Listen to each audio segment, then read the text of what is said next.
It being 6 o'clock, I'm going to call this meeting of the Chelmsford Select Board to order. Would you please join me in the pledge?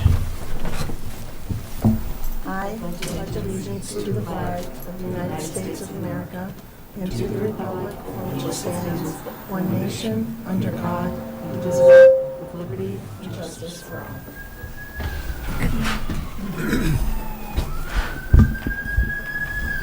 Okay, our first agenda item is public input. If you are here for the aggregate industry storage license public hearing, you will be able to speak during that agenda item. If you're here for anything else that is or is not on the agenda, this is your time. Go ahead, come on up to the podium, and we just need you to state your name and address for the record, please. All right. Thank you for the opportunity. My name is Vivian Birchall. I live in Acton, and I am. Do you need the actual address as well? And I'm here as a candidate for state rep for 10th Middlesex District. Not to campaign, but to learn from this executive body, you know, some of the issues that are happening within the town, and also to introduce myself. That if you want to to have a one-on-one with me to understand to talk about the issues that the Chelmsford is concerned about, I'm available, and I'd like to just leave you with this for contact, and happy to connect and work with you. Thank you. Good, thank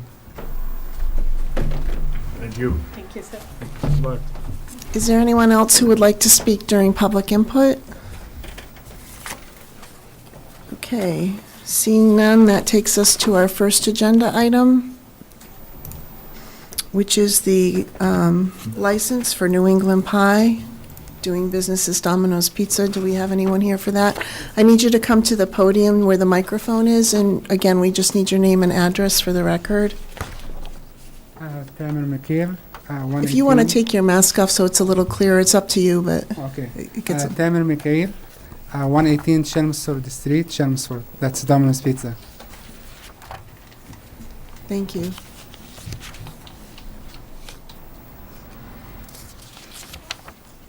Do we have any questions? This is just a transfer for the new ownership of Domino's Pizza? That's And correct. it's still going to be operated as Domino's Pizza? Yes. Any questions from the board? Okay, if not, I'll take a motion. I'll make a motion to approve the transfer from the common vidular license from New England Pie Company, DBA Domino's Pizza, to JD Pizza, Inc., DBA Domino's Pizza. I'll second the motion. Motion and a second. Any more discussion? All those in favor? Aye. Aye, 5-0. Good luck. Thank you so much. Thank you. Okay, next up, we have Trish Durs with the redistricting and reprecincting update.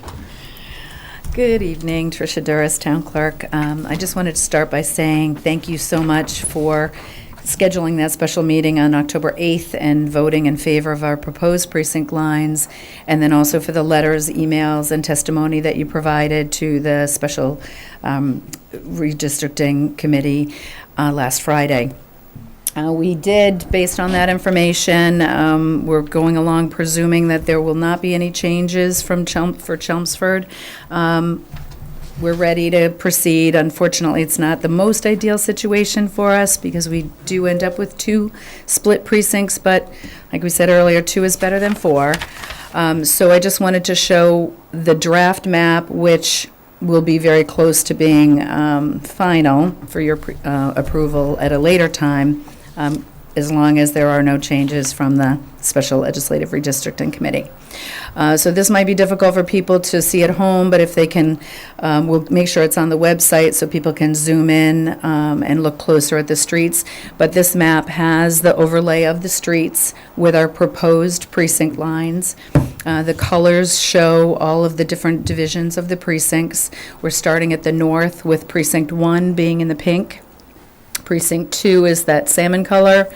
Precinct 3 is going to be split between two legislative districts.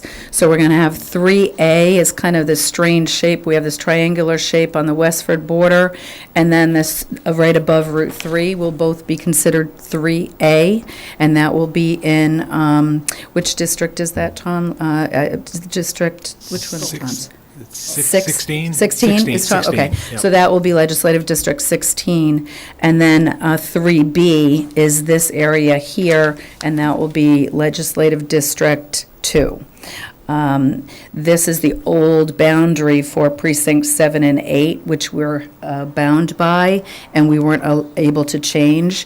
So the only change we had to do here is our proposed line was here, and the existing line was here. So this is going to be another split precinct. So we have our proposed precinct 4, proposed precinct 5, and this will be 5A and then 5B.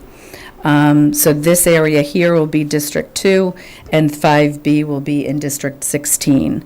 The only change we made to our proposed precinct lines was this little bump out down here on 3B, because again, this is the existing line that was part of the old Precinct 8, and because we're bound by those boundaries through the redistricting, we had to just move our precinct line from up here back down there.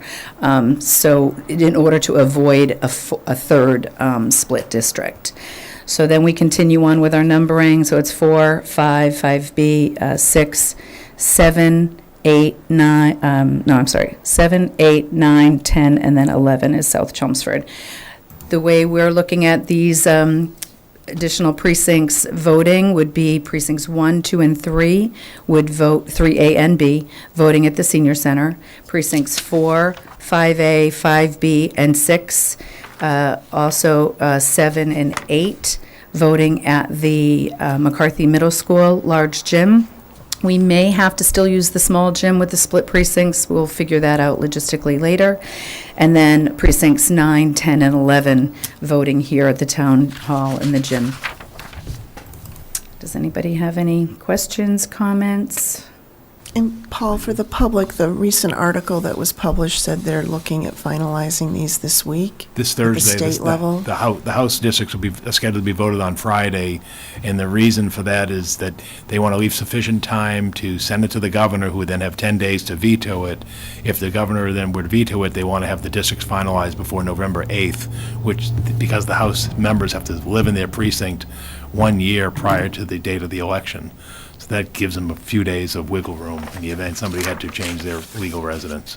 So yes, the vote is scheduled for this Thursday, which means that we could put on the agenda for next Monday, or the select board's next meeting, to vote this amended plan as presented at that time, because by then it'll be voted. And let's be realistic, even if the governor were to veto the proposed legislative House plan, it does not appear that he has the votes to sustain a veto because of the majority, demographics of the legislature who would, but they have to do those allowances. Well, even if a veto were to be sustained, we could vote again. Yeah, right, Because exactly. it Yeah, you have changed till again. December Yeah. 15th to keep modifying it, but it appears what we see is what we get at this point. Yeah, the benefit is that we get to keep the majority of our 11 precinct lines, which are nice and clean. Would have been more ideal if we could have moved that 1,022 residents into District 16 and away from District 2, but, and that would have kept our lines, but we weren't able to do that, so next best scenario. The board knows, it would have been more ideal that had the Legislative Redistricting Committee considered the request for Chelmsford for 2 precincts, which they could have achieved by taking the old precinct 7 and 8, which is currently represented by James Osero, and moving it into moving those precincts to Acton, and then putting the 2 precincts in Chelmsford into the new district, which would have resulted in Chelmsford having 2 districts, and actually have majority of one district. The vacant district with an incumbent would have been a Chelmsford population, and then it would have resulted in Acton then having three districts, as opposed to Chelmsford having 3 districts. So we presented a plan that was attainable, that would not have caused ripple effects outside of the 2 districts, but that was not honored, nor was the chair's request to an extension on the deadline honored either, so a little disappointing outcome. Okay. Okay, anything else?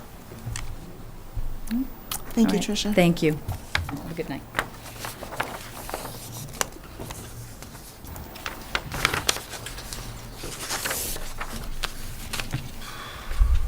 Okay, our next agenda item is the storage license for aggregate industries. I see Jarrett Temple is in the Zoom room. Yes, I'm here. Would you like to say anything before we start discussion? For the board? Just thank you for to the board and members the for calling public? a special meeting tonight. I'm glad to see that I'm not the only order of business on the docket, but I know that this was called especially to hear this after the newspaper snafu, and we weren't able to get through this on the floor. So thank you very much, board members. Okay, and for any members of the public who weren't here last time, do you just want to give a brief overview of what you're trying to do, please? Certainly. So we have currently a land license for the storage of flammables and for asphalt cement on site. Our current permit allows for 53 gallons of liquid asphalt and 18,000 gallons of light fuel, which is basically diesel fuel. What we're looking to do is remove a 15,000 gallon spec oil tank because we no longer burn that kind of fuel at the plant. We use all natural gas, which burns much more cleanly. We do want to replace that 15,000 gallon tank of spec oil with a 17,000 gallon tank of asphalt cement. It is the main ingredient of what we make there. It makes a lot more sense to have more storage for that on site. It will it'll decrease traffic. We can bring deliveries in off peak hours.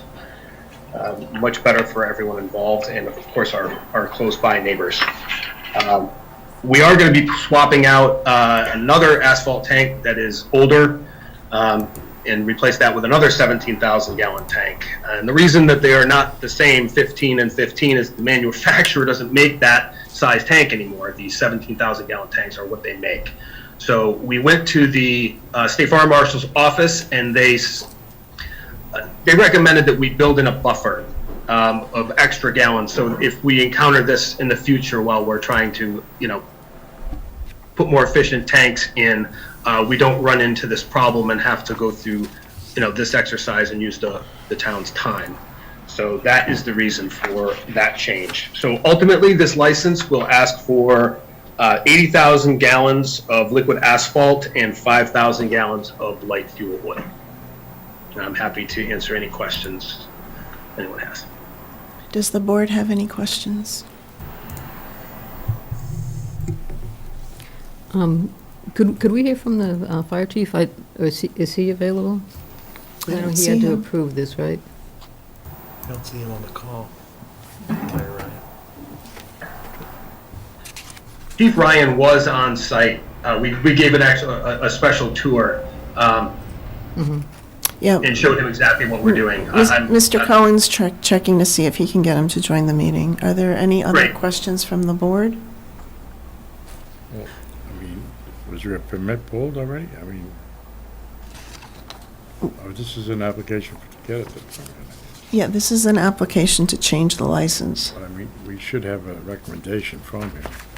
I think, like, The chief signed off in the packet. yeah. Pat just wants to hear directly from him. Right here?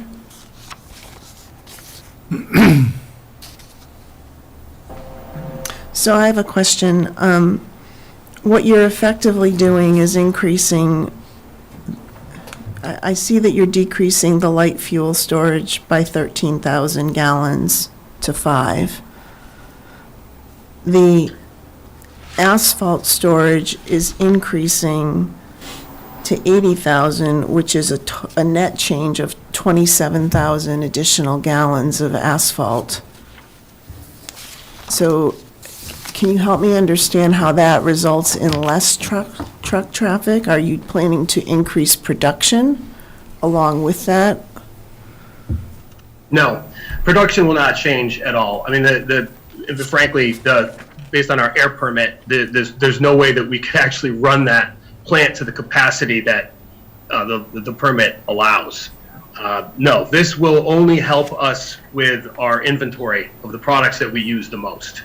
To use a baker's analogy, if you have containers in the kitchen and you use flour the most, then you probably have the biggest containers with flour in it, and maybe several containers for flour. That's what we're doing. We're eliminating a tank that we don't use anymore and replacing it with something that makes more sense to us. And the reason that we'll decrease traffic is with all these tanks are interconnected. So instead of running through our product, twice a day and having to take deliveries, we'll have more on site, and we won't have to have multiple deliveries in a day when we're running at peak season, which is pretty much right now. September and October are our peak seasons. So can you quantify what that decrease in truck traffic looks like? not exactly. During peak season, how many runs do you have in and out for supply versus with the 80,000 gallon tank? You know what? I don't have that. I don't have those exact numbers. It's hard to say. I mean, on some days we'll have trucks lined up down the street, and other days, there's two loads. It's really hard to qualify that with a number. Okay, I mean, order of magnitude, single digits, double digits, do you know? I mean, do some quick math in my head. It might be a difference of, 5 deliveries in a week. Something to that effect when we're running at full capacity. Okay. Okay. What does your permit currently allow you to produce? You had made a comment that you couldn't get to what your permit approves you for. Yeah, the air permit allows, so many, so much like particulate matter and tonnage to throughput. Again, I don't have that number here in front of me, but I do know that it's a fraction. And that's true at almost all of our plants. There's not enough demand for that to run the air permit. And of course, we are in the process of renewing the air permit as well, but that's a different license altogether. So in theory, you could increase production. There's room left on your air permit. Yeah, I mean, hypothetically, sure. But that the tank storage wouldn't affect that. So all the tank storage affects is the one more truck every day running supply in and out. It allows us to run more efficiently on site also. With the tanks, you're going out and, switching valves, and it takes manpower to take deliveries. It's multifaceted. It makes a lot more sense.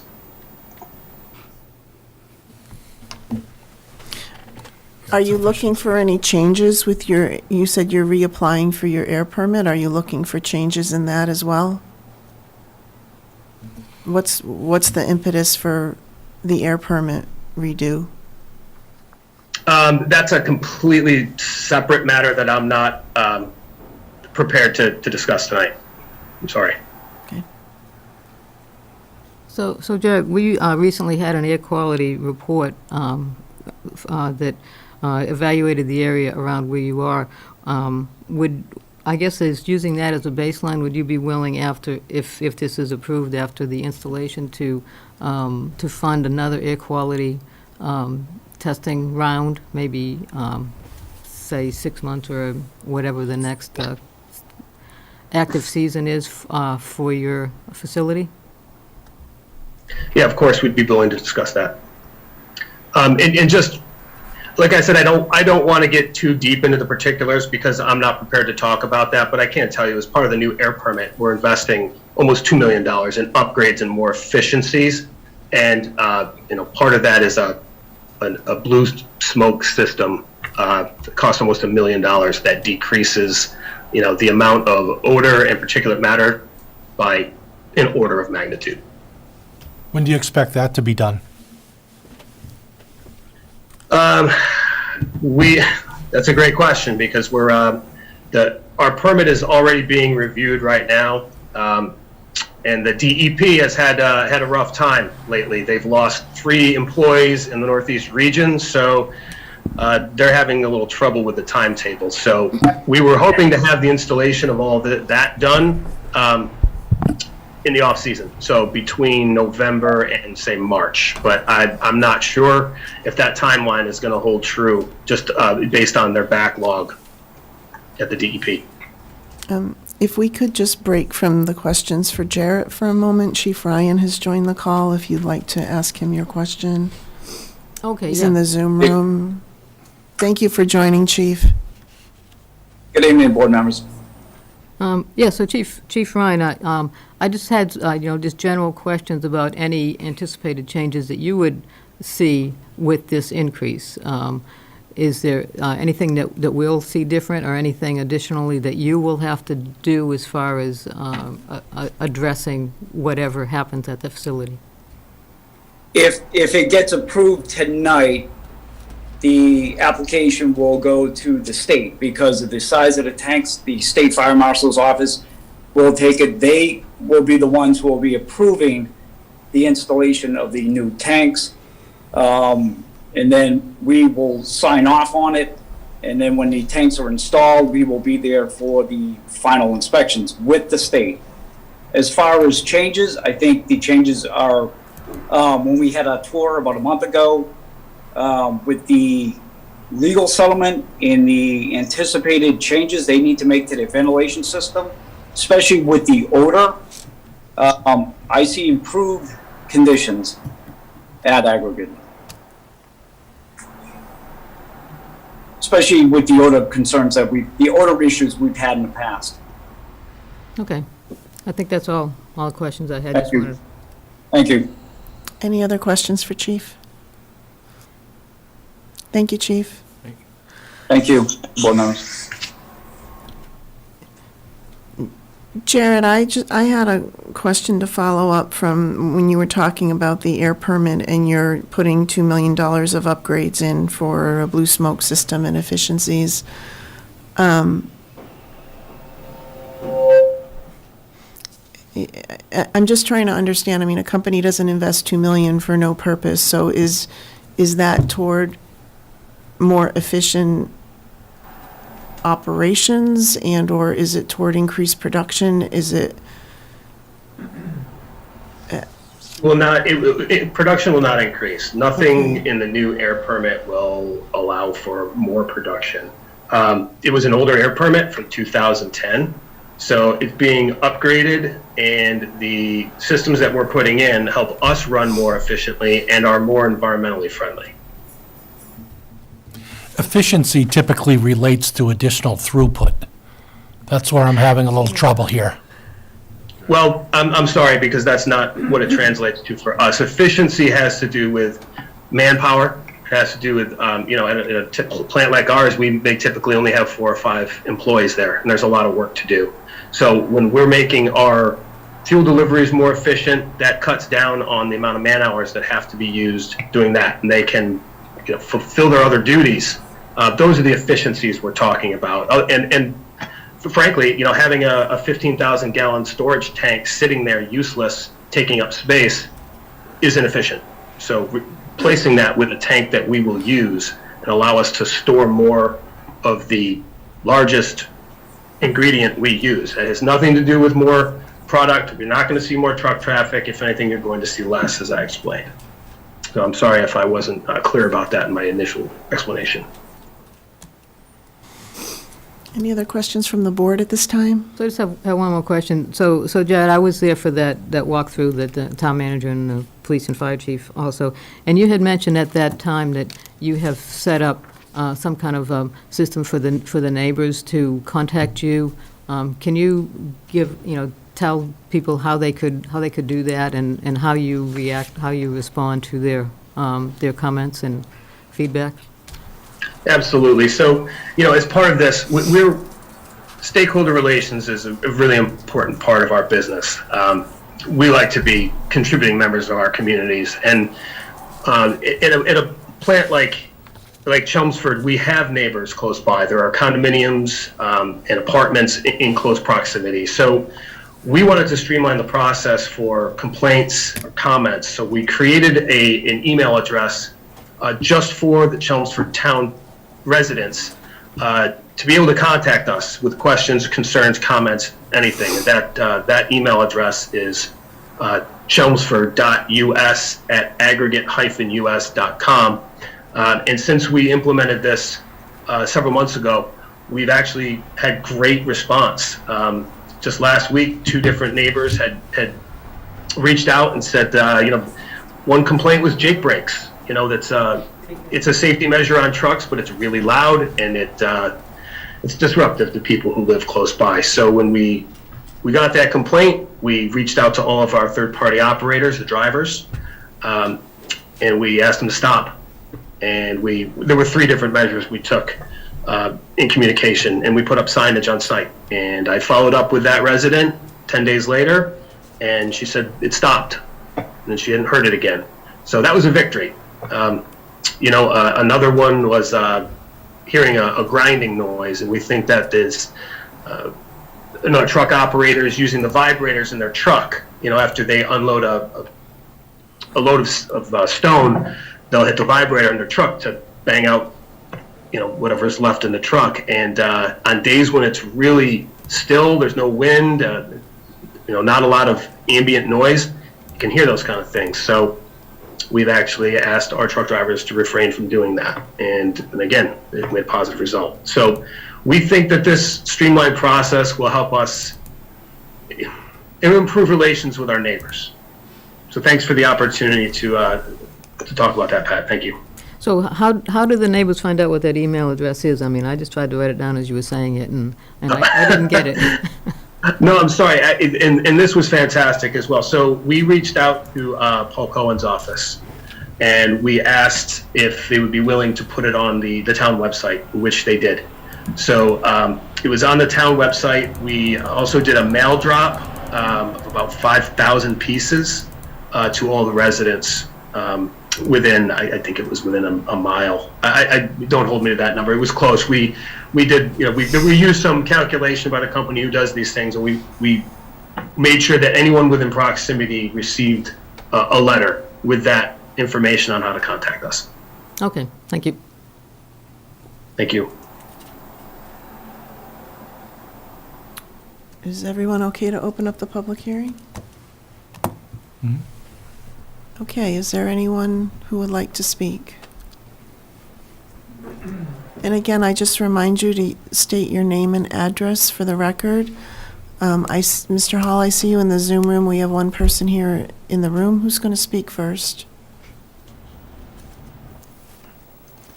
How you doing, everyone? I'm John Wojcik. I live at 80 Littleton Road, and it looks like we're back again. We've been through this similar situation some years back, and with aggregate and expansion, they pulled their request after they were asked to provide an air quality study of the particulate matter coming out of their smokestack. And not just for the knowns that were coming out, for the unknowns, the cancer-causing particulates that come out in that. And again, they withdrew their request for expansion. We're back here now. Things might be cleaning up there, but they're not cleaning up for the residents. We still have the complaints. The truck drivers, I'm sure they don't really have much they can do about it, but, these guys picking up their loads of asphalt don't behave nicely on the road. They are still going up Littleton Road, going over 50 miles an hour. It doesn't seem like a lot, but when you have a truck that's carrying, however many, 80 tons full, truck and material, it makes a lot of noise. They're downshifting, they're jake brake, it makes a lot of noise. But I will have a couple of questions. These will probably be a little out of order here, but, you know, we're upgrading or adding material there. Where does 80,000 gallons of material go if, let's say there's a lightning strike that hits the tank and it ruptures? Is that gonna explode when it mixes with natural gas and a flame? What is, you know, the fire marshal probably has a lot to say about that, but what happens? You know, it just doesn't make sense that things aren't going to be ramping up there at that facility. You know, you're adding more materials, you're streamlining, you're getting, you know, some of the things might be better. You know, if they're putting a scrubber in or something, then that might be better for, you know, that immediate area. But production is going to ramp up. I mean, I'm a general contractor. I don't go out and buy 2,000 2x4s, you know, to keep them in my garage for a couple of years. You know, you buy them as you need it for the job, and, you know, the delivery's a delivery. And if they're having that material delivered when it's off their peak, it's going to be in the middle of the night. It's going to be a big tanker truck or a couple or three of them to get them back up to full again to start the next day's production. I don't see it being, you know, hey, we're down 20,000 gallons, let's get another tanker in here this afternoon. It's during that lull at 3, 4, 5 o'clock in the morning that they're going to be coming out of Boston, and they're going to be delivering that material again, so they can ramp up. That's my thought. But it sounds like there are some questions that, you know, people are thinking here on the board that, you know, it kind of sounds like, you know, you're lining yourself up to become more productive. They might be becoming more environmentally friendly, but more production just means more trucks, traffic, noise pollution. You know, look at the intersection right here in the center of town. It's mush. It's all torn up, and it's because of the big trucks that are carrying those loads. And, you know, we're paying that bill.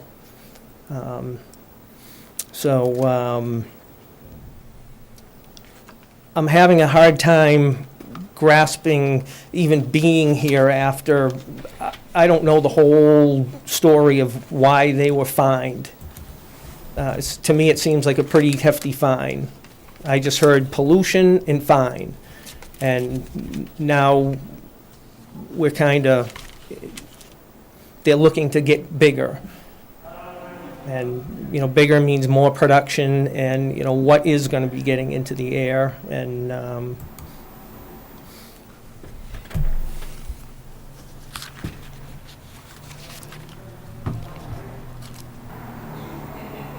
I don't know, you know. as far Mr. as- Temple, do you have any comments on some of the concerns that have been raised here in terms of, you know, safety, if there's a leak, delivery time? So first off, I'm probably not technically educated enough to understand what would happen if lightning were to strike the liquid asphalt tank. But I'm pretty sure that the design of the tank I don't think it will explode. I'm pretty sure that tanks are designed with those kind of safety measures. We also have secondary containment, so even if a tank were to crack because it got struck by lightning, our secondary containment walls would hold that material in place until we could dispose of it, you know, in the environmentally correct way. As far as, I mean, I understand why you think that by having more capacity and storage on site that production will increase, but that's just not the case. Our production would increase if we are awarded more state jobs, something like that. You know, this is a plant that operates, and we don't know most of the time who's coming to pick up product. If we have a specific job that we're awarded, we have control of that. Otherwise, trucks are just coming to the plant to get our product. So from one week to the next, we may know exactly how much we're going to make, we might not. And during peak season, it's busier there. Off peak, it's less. But we're not increasing the storage on site to ramp up production. It doesn't work that way in our business here.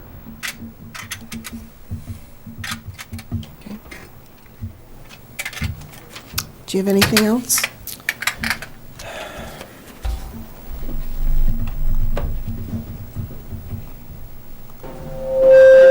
To revisit,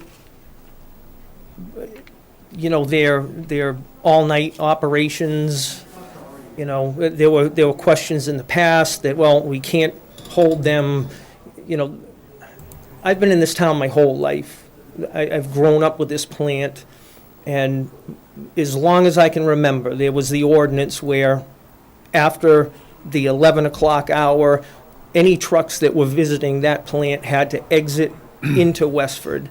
That's the commercial truck route is heading west. Then they get on 495. And we've discussed this for years, and it's always been skirted around. When Route 3 was being built, they were allowed to operate, and the trucks come directly out of the plant and through the center of town to Route 3. But then after that project, that became the norm. How do we get back to that?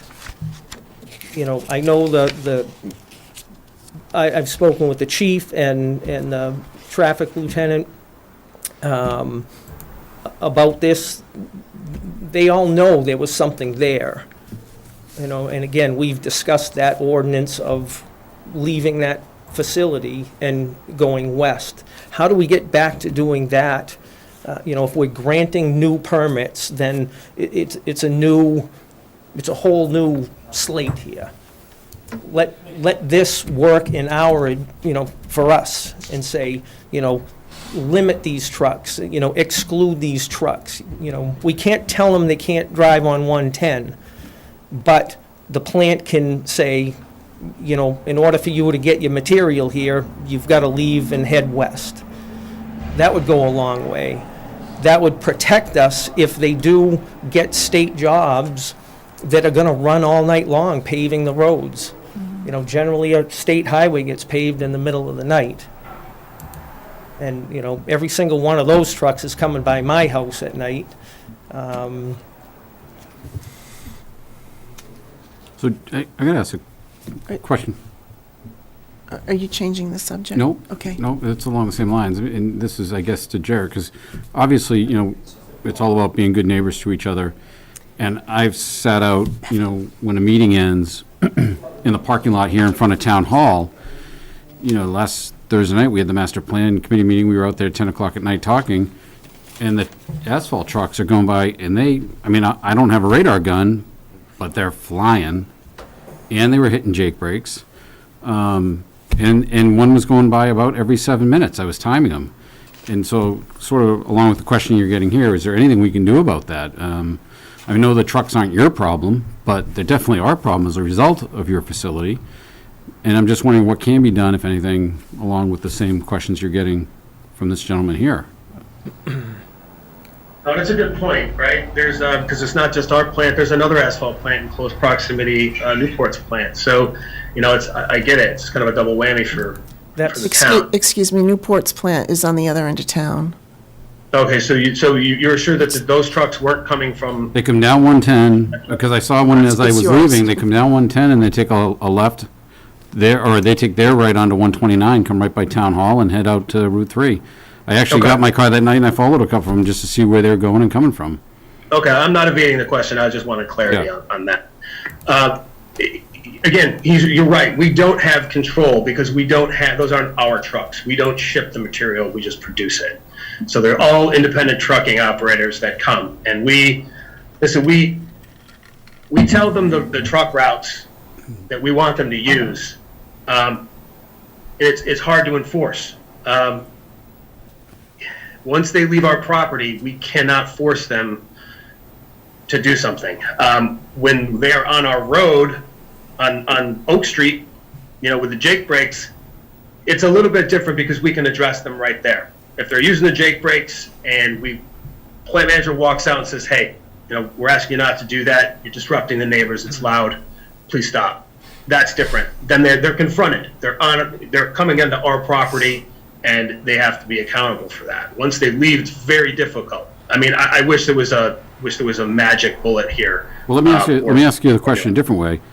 When the trucks up in North Chelmsford leave, or the Westford leave the plant up in the aggregate plant in Westford, The Newport, right? the Newport plant in Westford, they have a Newport employee there, and part of their permit was they couldn't take a right on Route 40 coming out of the plant. They only could take a left. Could we make it a contingent on approving this, that they They take a actually right? put up Jersey barriers to preclude it. The difference in that is, and we've had this discussion previous boards, is the Newport plant is a special permit from the town of Westford that had that as a permit condition. The aggregate plant is on Oak Street, which is the accepted way of the Commonwealth, which we don't have the authority to restrict left turn lanes out of Oak Street. We can't do it as part of the Do license? that, George and Pat have been in these discussions over the years with Newport, with aggregate. We don't have the legal authority to prevent or to seek a no left turn lane out of Oak Street. If it wasn't there from the get-go. Right. Because there's just no viable alternative route, acceptable alternate route, just like when we've had issues on Golden Cove Road and other issues. We just don't, so that even though they look comparable, they're not the same scenario. Is Paul, for you or town council, do we have any legal authority as part of the license to cap no increase in production along with that? I don't believe you can do that as part of a flammable storage license, not to my knowledge. If I may I? I'm sorry, I want an answer first, Sure, please. oh, I'm sorry. I don't believe that either. Go ahead, Mr. Wojcik. But the one thing we could do is just limit those late night hours. And you can put a cap on that. This board can regulate hours. How? I know they do in Littleton. I've spoken with members of the board in Littleton on the aggregate facility there. The only restriction we've had on hours was the Sunday evening hours, which were under the authority of the police chief.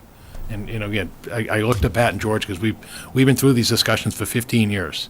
Those are the only authorization the town has. We do not have the authority to limit the hours of a plant. And quite frankly, if you did limit the hours of the plant, as even was noted, the paving in Massachusetts now takes place in the evening hours from 8 p.m. to 4 a.m. So how are you going to do nighttime limitations at 11 or any other hours? One, we don't have the legal means to do it, but practically it doesn't work either. They don't start setting up till 1 or 2 o'clock Exactly. in the morning. I'm out every night, but I am out a lot of times in the center at 3 o'clock in the morning, and the trucks still come through the center. And I think that's a policing issue. Yeah, and I an think, enforcement if issue. anything, and maybe you can sit down and maybe agree to try to make them go, I know, maybe make them go right, but otherwise the speed limit's gotta be respected, and we gotta police it better, actually, because it's scary. I'm being honest. Oh, no, I agree. I don't, It's I've been in a few. everybody's in a hurry. And and when I watch them go by there, believe me, I make sure I stop getting into the center after 3 o'clock in the morning, because they fly down, and I can imagine in the summertime, like you said, the windows are open. I mean, I've heard you before, Yep. and I, My windows aren't open. My electric bill's over $200 every month, which is horrible, I mean, my last electric bill without the air conditioner was $100. So I spend an extra $100 a month just because the air conditioner runs 24/7. it's a difficult situation, but I Yeah. mean, I think, there should be maybe a little give, communication, and if in fact there is better communication, that's a start. I mean, we have had a couple of sessions, and nobody from aggregate came in to, when the gentleman was coming. You've come in on 2 or 3 occasions since I've been here. Yep. Yep. And I'm not calling anybody a bad person, or I'm just saying, maybe we work closer together, and make everybody a little bit more happy, if that's possible. Otherwise, the police will probably have to be, I mean, they'll be really enforce those trucks and, I don't know. That's up to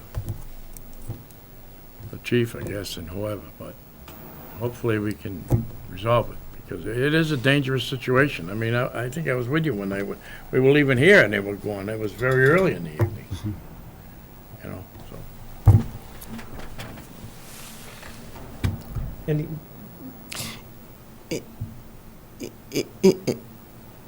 Are you done with your comments? or Well, I was are going to other say, people waiting? Paul's correct, we have been discussing this for, a good part of 15 years, if not a little bit longer, and somebody has to, get creative in figuring out why can't this be any better? There's got to be a scenario where the trucks are definitely not self-policing. There are some that, I know Sunshine Paving. I can give you a bunch of numbers off the back of the truck, and I can tell you those guys are doing 40 miles an hour. And I can give you the numbers of the guys that continually go by, I'm estimating 50 miles an hour. I've been behind them on the road, and they're pulling away from me as I'm getting ready to pull into my driveway. So, they're moving along. And, it sounds like the members of the board here have seen that themselves, and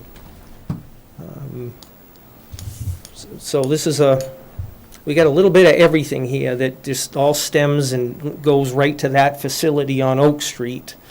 And for us to take a chance on that getting any more productive, which they've always wanted to do. They've been here so they can ramp up production. This is what happened the last time. Again, I think it was about 10 years ago. And it's just going to make things worse. Okay. So I'll leave my comments at that for now, and I'm sure there are some people, hopefully online, that will add to that. But thank you for your time. Thank you. Thank you. I saw Jerry Hall raise his hand. Again, I need your name and address for the record, please. Yes, good evening. My name is Jerry Hall. I live at 34 Lovett Lane.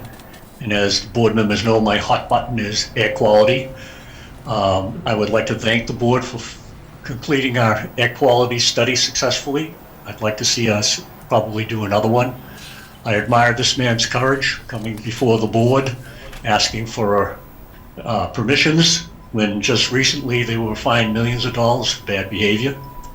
I love Pat's idea. In fact, I was going to suggest myself that we ask them to fund another air quality study. They could do it just for their plant, or if they'd like to keep their competitor honest, they could do it for the full study like we did last year. And that's my comment. Thank you. Thank you. Thanks, Jerry. There's no one else in the room here. Is there anyone else in the Zoom room who would like to speak?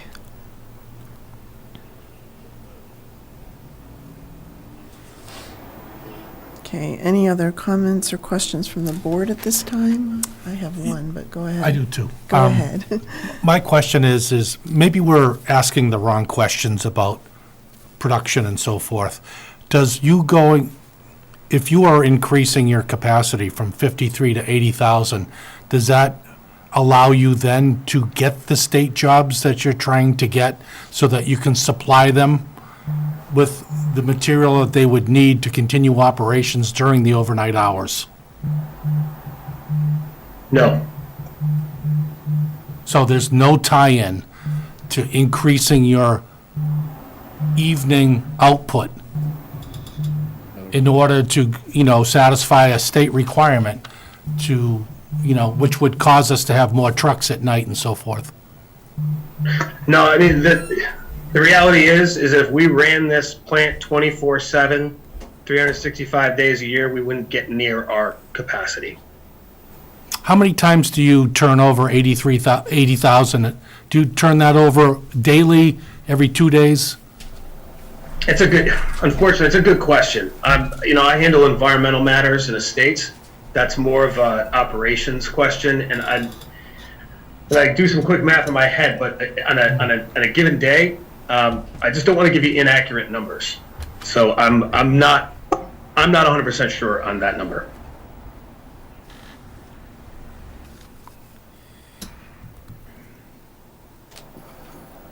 Seems like we should have those Yeah, questions maybe answered the board before can we continue, approve maybe you should anything. continue the hearing until somebody who can provide those I answers. think can we got a provide lot them. of questions. Hang on. Yeah. So my question, I don't know if this is town council or, I understand that some of these things that have been raised, you're saying you don't think we can legally put in as part of the storage license.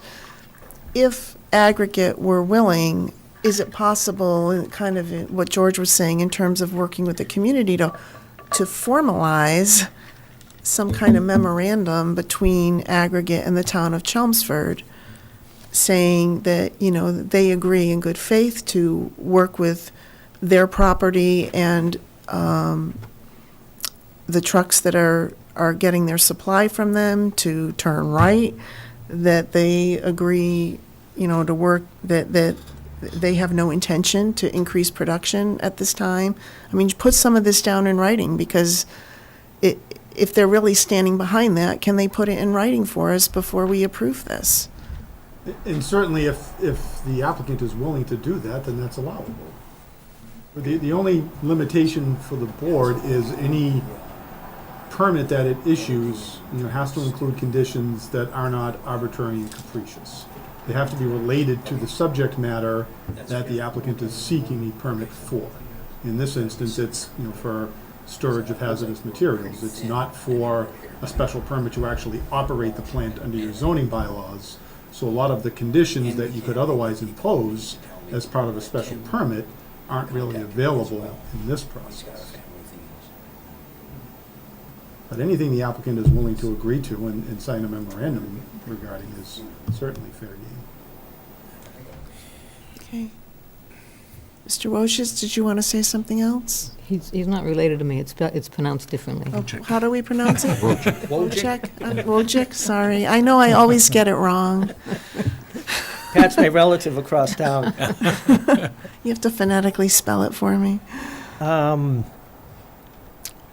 If we could clear something up, could we have the applicant state what they are permitted to produce, tonnage, and what they average for their tonnage? You mean in numbers of? Of tons, per tons day? per hour? Because they are permitted to do quite a bit.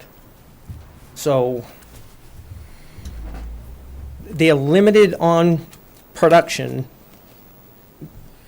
because of the lack of storage and materials on site. But I don't understand. I mean, what he's telling you and what they're doing today is they can have deliveries twice a day if they have a limitation capacity on site. So limiting the production, it's only bound by when they can get deliveries. So I don't understand whether they had a 15,000 gallon tank or an 18,000 gallon tank. If they have a delivery twice a day to fill the 15,000 gallon tank, it's not going to have any impact on their output. And I think that's what he was trying to say earlier. And so I don't know what you're trying to get at in terms of the size of the tanks isn't going to limit the production of their plant.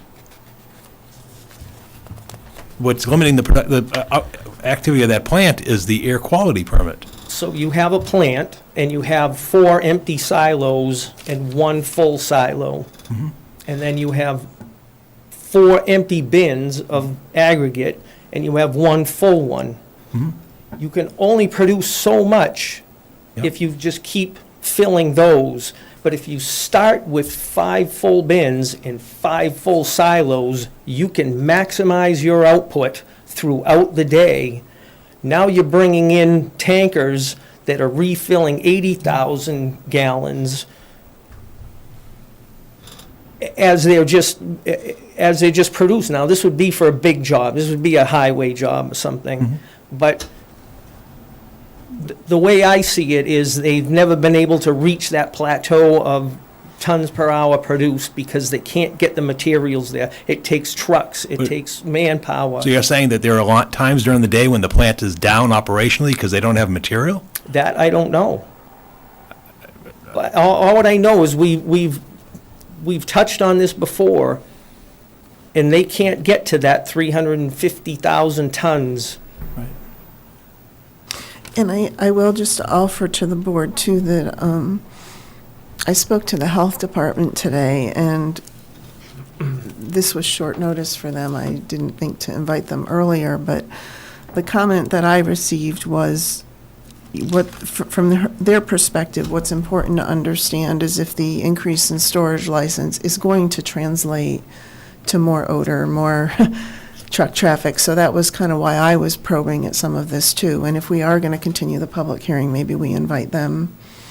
I think we should continue the public hearing. We should invite them. We should talk to council about what possibly a memorandum could look like to, to the facility, and figure out if there is even just an understanding, a handshake over what we agree to try to do going forward to improve the. We gotta work together. So let me just kind of, I want to just go through the punch list of what we were talking about in terms of that notional memorandum. And Jarrett, maybe you could take this back to your management. Would the plant be willing to, the company be willing to fund another air quality test at some point? Would they be willing to put some clarification in writing that this is for general efficiency and manpower and not for increase in production? Would they be willing to put something in writing relative to their role in managing the truck traffic in terms of turning right and not coming through Chelmsford Center, and also clarifying what they expect in terms of late-night operations? I think the question, and I appreciate the response, just formalizing the question about whether there is a tank leak or safety issues or concerns around that. And then, Mark, the question you brought up about what would an increase to 80,000 gallons of storage potentially enable the company to do in terms of other state jobs or whatever? Well, Could that Is that- potentially increase the nighttime Could it distribution Okay. of their asphalt, to for quantify that, bigger jobs? right, to quantify that, maybe we can get an estimate of what they're doing now for output, Yeah, either tons of asphalt a day or week or over the course of the. right. It would be good to get somebody from an Yeah. operational standpoint that can actually explain this to us. Just so we could see a I baseline. can Excuse me, Jared, just one second. And I think coupled with that question that Ken and Mark are bringing up was, Mark had asked, what are you actually permitted to produce under the state permit now, and what do you average? And how do you see that changing, if at all, going forward? So that was another question that was asked that we didn't get an answer to. I'm sorry, go ahead. Production is not going to be altered based on storage of flammable materials or liquid asphalt on site. It's not. I appreciate your commitment to that. I am not, and I don't think anybody in this room is trying to challenge your integrity with it, but I think you need to understand that this community has had some very tiring and difficult relationships with aggregate, and it has affected the quality of life of our residents. So that's why I know and I think some other board members are erring on trying to get more clarification on some of these questions. And I understand. And I'm not trying to get in the way of a business doing its business, but we are very concerned about the quality of life of our residents and how it's been affected to date. And Jared, if after the fact you have questions about like what we just discussed, this is all recorded on the website for the town. You can go back and replay this and listen to the comments again and take, if that helps. I think we can provide answers to the questions you're asking, and the only, now I wish I would have brought someone with operations from me. I didn't think we were going to get to this point. And once it's explained better, you'll understand why having the storage is not going to affect our production. Coupled with, I mean, it was brought up about the permit and the other changes we're making at the plant, and you'll see that it is going to be much more environmentally friendly with those changes in the new air permit. So what we're allowed right now in this air permit is almost irrelevant, as the new permit is already been in the technical review stage. So I'm happy to provide the answers, of course. And we do as much as we can from our side to mitigate the problems that it causes. We have our drivers cover their loads and secure them. And it's not something we can police every second, but we do. When we have our personnel walking by a truck, and if they're pulling out and their roll-off isn't secured, they stop them and they ask them to do it, and they ask them to do it before they leave our property. We know the odors. 99% of the odors you're smelling probably are from trucks that are leaving the property. These are things we're aware of, and we're working to mitigate the problems. And we're a very environmentally friendly company. I mean, we're cognizant of these things, and we take every step to make sure that we're following these rules. And I'm happy to provide the information you're looking for. Mr. Cohen actually explained it perfectly about the storage. I mean, it's true. If we were running full tilt and we needed to have 75, it's a ridiculous number, but let's just say we needed to have 70 trucks arrive to fill those tanks daily to keep up with our production, we could do it. It would make sense to have only 50 deliveries in a day if we could have more storage on site. And we'll be able to show you that the production is not going to be affected by the storage. It has to do with market demand and how, in proximity of our plant to where the actual business is. Our next two regular meetings are Monday, October 25th and Monday, November 1st. So if we continue to the 25th, would that work for you? And then we have the 1st as a backup if we need to go further. Yes. Okay. Any other comments from the public before we continue the public hearing? My only suggestion is, and I think just to amplify it, is the concerns the community has had from the plant of the odor and the truck traffic. And I think, Jared, if you could have somebody come in here and you've already touched upon it, explain the odor issues as a result of the enforcement order from the DEP in terms of what the new system's going to do.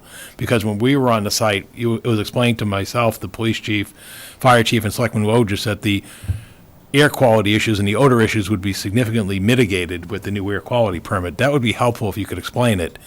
And in terms of the trucking issue, what I think we learned from the Newport experience and what you could do there is there's no reason why you couldn't install cameras that monitor the trucks that leave Oak Street, because their property goes to the end of Oak Street. And even if you go from where the plant is, you could see the end of Oak Street. And I don't understand, and this may be something that you could explain and amplify, is why we couldn't have those on cameras and recorded, and therefore if trucks fail to heed those requirements, that you can't turn them away as a customer and saying, hey, look, if you're doing this job and, wherever it's going to be and you got to get on the highway, that, as you said, go right, not left. And if we see you going left, then you know what? We're not going to, we're going to find another truck or another distributor to haul that material, right? I'd be totally fine with that. Because that's what's happening at the Newport plant. Enforcing it, no. Right, but I think it can be enforced and it can be monitored, and that's why Westford monitors it. It's by videotape. And cameras. even not having the rollbacks there, I mean, you can ask them to put it on, but are you asking the same folks to do that every other week? So are they really complying? Are they really enforcing it, or just if it's on camera, continuing? If it's on camera Yeah. 24/7, then there's no reason why. Yeah, there if just there's needs to be complaints that come compliance. in about trucks going through the center, then we can review the videotape, just like we do on our cameras. Right. We go back and look. So, anyway, it's so something I'd ask you for to the consider. and for the may 25th, help who these else? issues. Excuse me, for the 25th, who else do we want here? Can you see if I think the we health invite the Board of department or the Health. Board of Health? Yeah, and the Do police we want chief. I town think you should have the council police chief here here, if we're going to 'cause- be talking to them? Yeah. I'm already So, scheduled to be here anyhow. Are you available? Okay, Yep. you are, that's right. No, I think Okay, we- so with that, I'll take a motion. I'll make a motion to continue the public hearing. I'm sorry, hang on. Until- What, George? Do you think the attorney should be speaking? He's going to be here. He Yeah, is. but should maybe talking to their attorney? Well, that's their business. That's up to them That's- at this point, I think. Oh, okay. Well, you're not getting hold of Mr. Okay, can we take a motion? Yeah, I'll make a motion to continue the public hearing to October 25th At 7 PM. at 7 PM. At 7? I mean, 6. I'm sorry, 6 I'm sorry. PM, I'm so 6 used PM. to 7, Pat. The motion is to continue the public hearing to October 25th at 6 PM. I'll second the motion. And we have a second. All those in favor? Aye. Aye, 5-0. Thanks very much, Jarrett. Thank you. Thanks. Okay,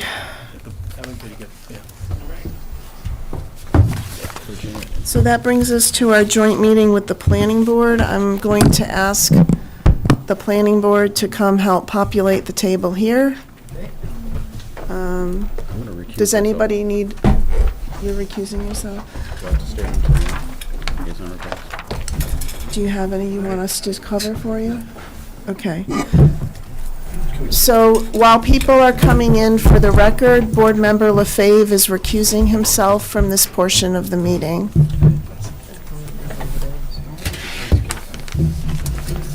Thank you.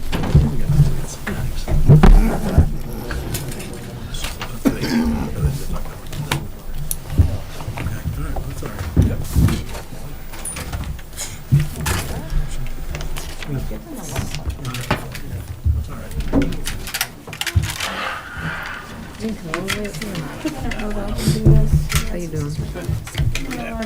There you go. There we go. Devin sent this thing out.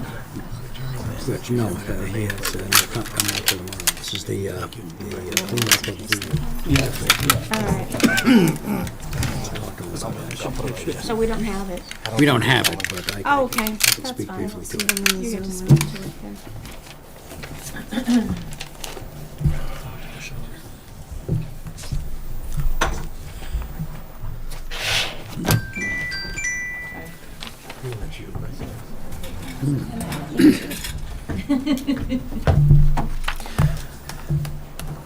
Okay, just for the record, the people who have joined this meeting are Planning Board members Mike Walsh, Deirdre Connolly, Michael Raisbeck, Nancy Arroway. We still have Town Council Paul Haverty, Town Manager Paul Cohen, Community Development Director Evan Belansky. Melissa, could you introduce your team, please? Sure. Good evening, can everybody hear me? Yeah, just, Okay. Melissa Robbins, I'm from Farrell and Robbins, I'm the attorney for Tramelco. This is Mark Baranski, also from Tramelco, and Mason, Brunick. I was going to butcher your last name, Brunick, also from Tramelco. can you spell Brunick? Oh, no, I cannot. We'll have to continue. Yeah. No, seriously, can you just spell it for the record? Brunnick. Brunnick. Just one administrative thing. You see, we have microphones sort of scattered around. I'm going to ask for Chelmsford Telemedia and for the public that you move one in front of you when you're going to speak. Don't assume it'll just catch, and if any public does come in the back of the room, it will also project back there for them to hear.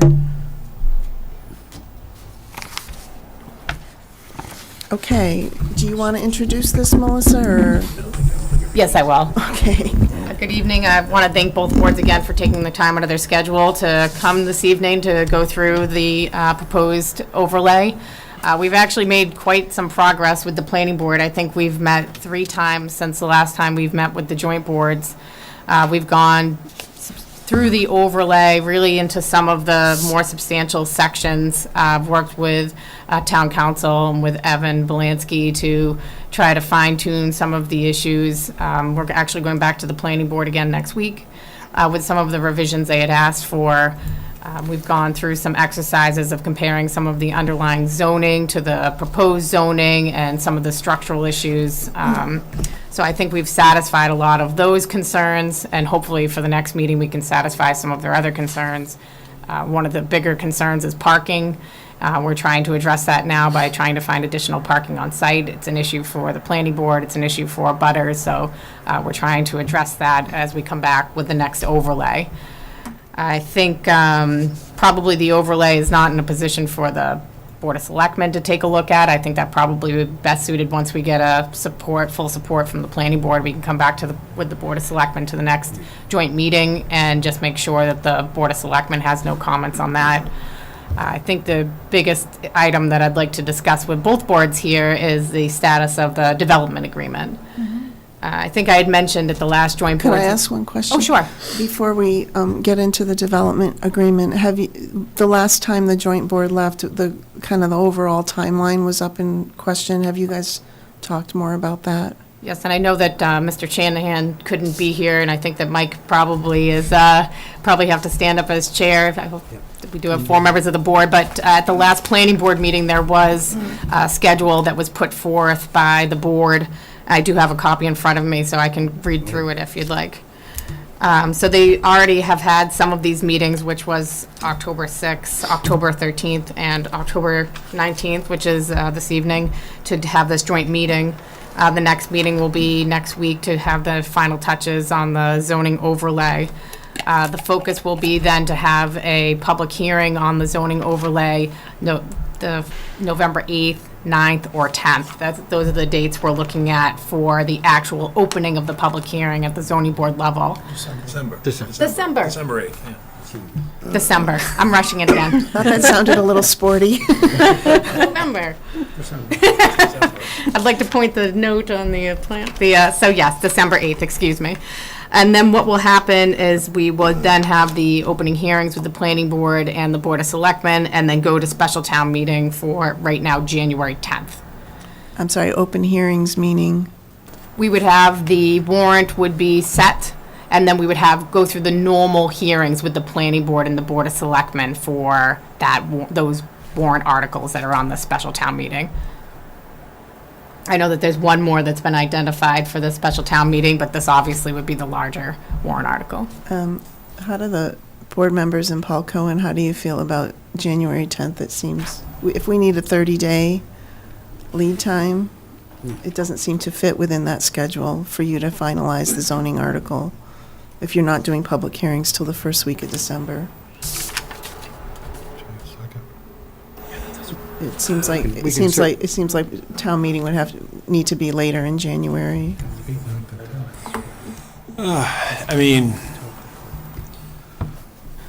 it goes to the concern that's been raised in the past is, do you want the language of the warrant to be identical to the language that's presented at the town meeting? Because clearly, you could post a warrant by the end of November or your first meeting in December on the 6th. And that would be 5 weeks prior to the 10th of January. So that's legally doable and attainable. The concern is, and I know it's a concern of board members, is the language that might be in the warrant may be altered as a result of the hearing after you sign the warrant on the 8th. So that's just creates that's the confusion concern, right? And that's for right, town but meeting you're- members and everybody else. Right, I'm asking you the legal question versus the practical question. Well, practically speaking, we made a great deal of progress the last couple of meetings, and we suspect that from our perspective, the bylaw, the overlay, will be very close to complete. As a matter of fact, I expect we're going to be seeing a copy with edits within a day or two. So I don't anticipate a great deal of churn. Now, there can always be churn, and we've seen it. You never know. That if there is churn, it would come from from stuff that comes up at the public hearing, but that's been pretty well monitored at this point, the public reactions. So I think this is doable, but it's never guaranteed. And there was also discussion, my recollection was about just having a general public education session. Yes. And when is that planned? We figured we would do that during the month of November. As soon as we finalize the actual overlay with the planning board and then have a good idea of what some of the items are going into the development agreement, we figured we'd have that meeting right away. And that would be a noticed meeting for everybody on the town website, which we would give a full overview of the overlay and the development agreement. Okay. And maybe invite the town meeting reps explicitly. Yes. Yes, and the general public, everybody. So then we could have a general discussion and not just the focused discussion of the overlay, which is what would take place at the public hearing with the planning board. So I just have two questions and a comment. Am I the only select board member that's concerned about having a warrant signed before the language is done? Oh, am I, are you? I think the closer we can get to what's Yeah, going to be exactly. there, The closer you best. can get, the better. Right, exactly. Yeah. Because there's confusion. George, are you in agreement with that? Okay. And then I guess my second comment is maybe what we should do then is talk about the development agreement and also see how we feel about how that fits into the timeline. Sure. Because my understanding is we would want that executed before we go to town meeting. right? Absolutely. The development agreement would have to be signed before town So meeting. that could be a long pull. And just if I may, Madam Chair, just as to the overlay, I just want to echo Mr. Raisback's position, is that the development, although we are fine-tuning some areas of this overlay, it's pretty much intact and as a format is completed. So there will be some edits and changes, but this document and structure is pretty much final form, except for changing some language. And I know that council and Evan is going to review it prior to going back to the board, but the board's going to have an opportunity to review it before going back to our next work session with them. So I'm pretty comfortable with the fact that as to form and structure, this overlay is pretty tight. Yeah, I would agree. Okay.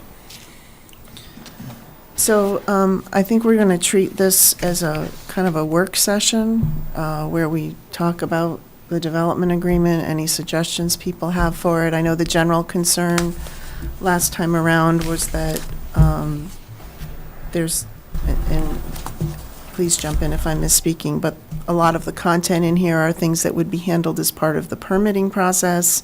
And then there were questions about what can we do to make this more substantive in terms of benefits to the community? And I know there was also a question of, is the $8,000 for traffic peer review enough? Did I hit everything, Paul Haverty? I'm sorry, I missed that last bit. They have $8,000 that they would contribute to a traffic peer review, and there was a question about whether that's even enough. Yeah, Are those the main things? Yes, and with regards to the traffic peer review, that simply it can be fixed by putting a minimum of $8,000. Yeah. And that would retain the ability of the planning board to require more if necessary. And of course, any time that you're dealing with a 53G account, any unexpended amount from that during the process gets returned Yeah. to the applicant at the end of the process, so it doesn't really harm them, to have to put more in, even if it doesn't get used, because it will get returned. Okay. And we discussed that briefly with the planning board, Madam Chair, and had even suggested removing the number completely and putting a reasonable amount to be determined by the planning board. That way, there's not any issue with us trying to take away any planning board authority that they may otherwise have during the site plan review process, like hiring outside consultants. Okay. In terms of benefits to the town, Can you speak into the microphone, please? Right, in terms of Pull it benefits- close, Deirdre, it doesn't pick up. Thank you. in terms of benefits to the town, I guess because of the nature of this project, I don't exactly understand the timing, but, Paul had talked about another town where the plan had incorporated money for improvements to the water or sewer, which obviously that's not needed in this situation, but, we had estimates of how many kids are going to be joining, potentially, like what we project are going to be joining the school system, and, there were some estimates of what schools they would be going to, and so I know you talked to Dr. Lang, but, and maybe we could get him at the information session. But I wonder if we should think about if there's going to be a burden, say, 25 kids are going to go to Harrington, we predict, and Harrington is going to have to buy a new module. I mean, should we think about putting money per student in as money that would be expended by the developer to benefit the town. And I've raised before, and I don't know if this is the right time to bring it up, but again, I'm not really psyched about 15% as a affordable number, and so I wonder if we could discuss a higher number, and if you're unable to have additional units, then we have a formula for the PILO, and we could maybe get up to a higher number, like 18 or 20%, using our PILO formula, and those would confer additional benefits to the town in terms of affordable housing.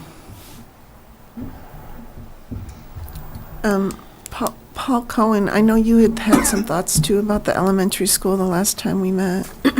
Yeah, I mean, again, the superintendent's not here, but my understanding is the students from here who, from this development, would be attending the Harrington School, and there's no capacity at Harrington School. So I don't know, and as you know, we just put modulars on, so I don't know how you address the school issue in terms of a spacing issue. But again, that's more suitably addressed by the superintendent, but I think Do you know if as they move up to like the middle school, if there's a capacity issue there as well? Does it ripple, or is it mostly at the elementary level? It's at the elementary levels. We have the ability between the two middle schools and. In the high school? It's in the high school. It's really the elementary school that's the space crunch right now. Okay.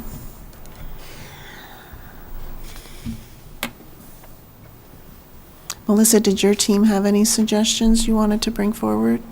I mean, I think we've put out some preliminary suggestions, and I think since the last copy you saw, maybe the copy you have in your package, we also included some of the benefits that are going to the SEG choice lots, some of the infrastructure improvements. I think the file date on our package was September 22nd. Okay. So, no, we don't, so. So some of the things we did add into the development agreement were some of the items that were related to making sure that that lot could be built, including access to the wastewater treatment facility, access to their site, the pavement, the road, and all of that infrastructure. That's something that Trammell will be providing. So that's something. I know that Mr. Cohen had suggested, doing something with the open space or something near the entrance or some sort of public amenity to the open space, whether that be preservation or access.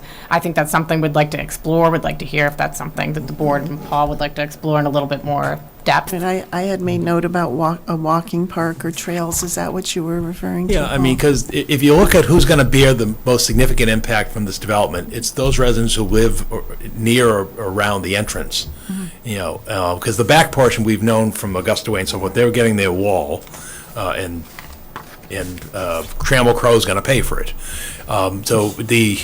At the entrance, though, you're going to have the traffic and so forth, and my thought was that if there could be a tangible benefit that the residents could enjoy, in that neighborhood, and that would be by that wetland conservation area in the front of the property, so that way there'd be a place where they could go walk their dog, take their children to go out and see the salamanders or whatever it's going out there. At least then it would add a benefit to the immediate neighborhood, as opposed to funding in an affordable housing fund or something that really is townwide. And so, I believe when the previous applicant was here, which was Hanover, they had explored the possibility of making that a park walking area, and I think that would at least be a tangible benefit. And the other thing that I would suggest as part of it, and I don't think it's very costly, but let's not, and I'll put my historic hat on, being around them, but let's not forget, this is an historic property in the context of the town, the training school and so forth, and I would think it'd be appropriate that there be some kind of a stone, a monument, or something that speaks to the history of the site. Because I think that would just be an educational and historic piece for those who come later, that, whether it's 10 years from now, whatever, it's not, oh, well, this is the site of the apartments. It's, well, no, this site has a rather interesting, and there's even books written about the site in terms of phenomenon and other stuff over there. But I think it'd just be a nice thing to recognize for historically that, this is a site of the Middlesex Training School and so forth. And again, it's not a very costly thing, but I think it would be a nice, good taste and a good faith effort to provide some context to the community. So those are my thoughts in terms of on-site benefits to the neighborhood and the immediate vicinity.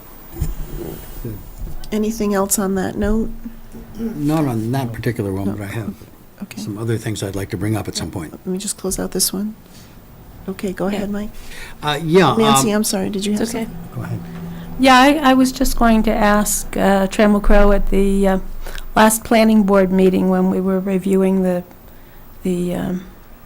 concepts.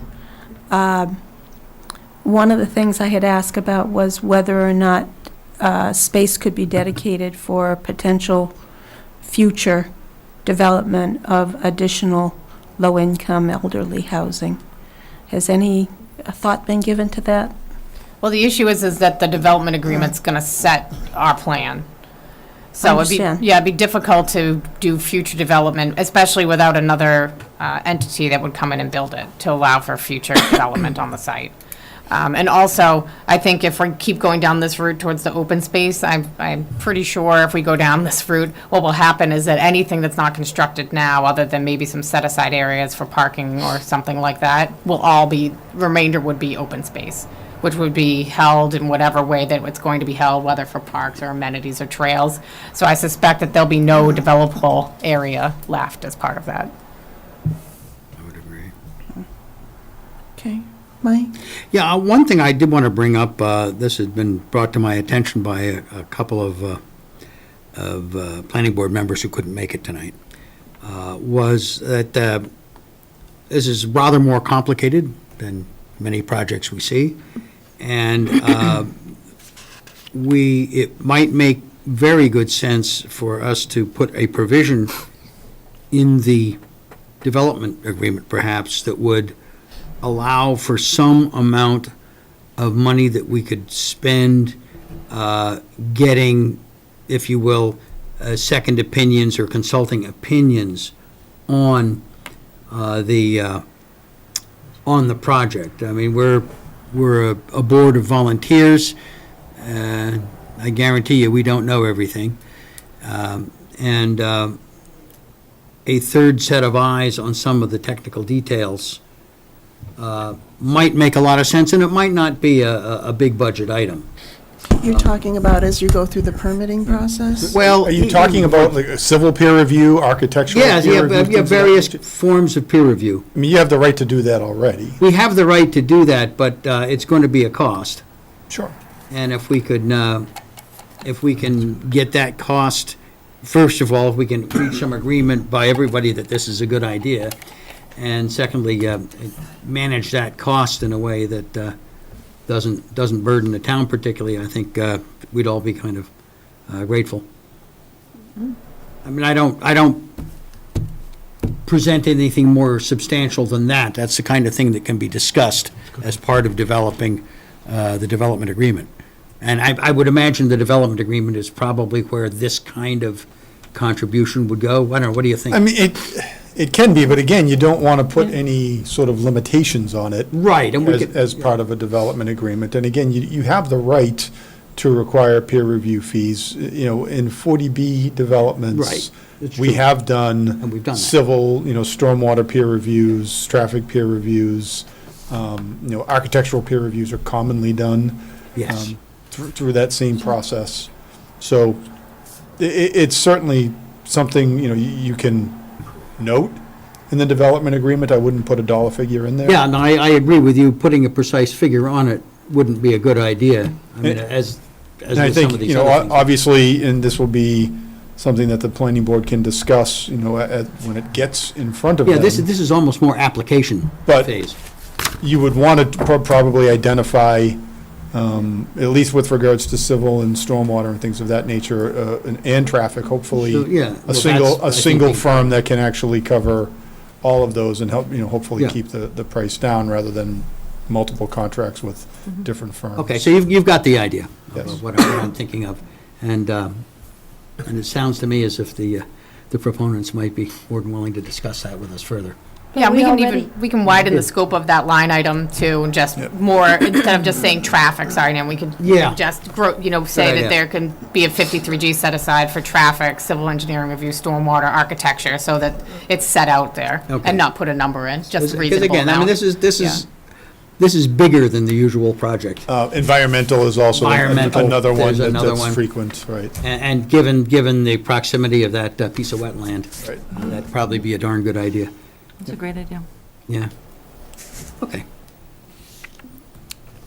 I had also made a note from our last meeting about, I don't know if this was part of the walking park and the trail and the discussion we just had with Paul and others about the open and recreational space aspect, but I made a note about sidewalks and upgrades to sidewalks. Was that related to that, or was that more out on the perimeter?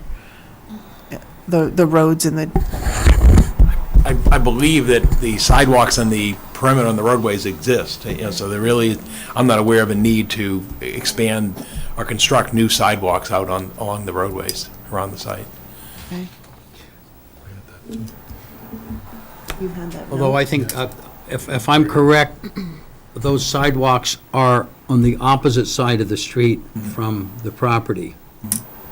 Right. Which, Just to Yeah. your point, is one of the items that the traffic 53 advisory feet. board had suggested was a crosswalk from our site to across Princeton, so they could connect to the sidewalk. yeah, and it'd have to be well managed, because, I mean, if this works out the way everybody wants it to work out, there may be a fair number of people want to walk around that pond and take a look at it. And maybe might Right. actually- So that was something that was identified as well by your traffic advisory board.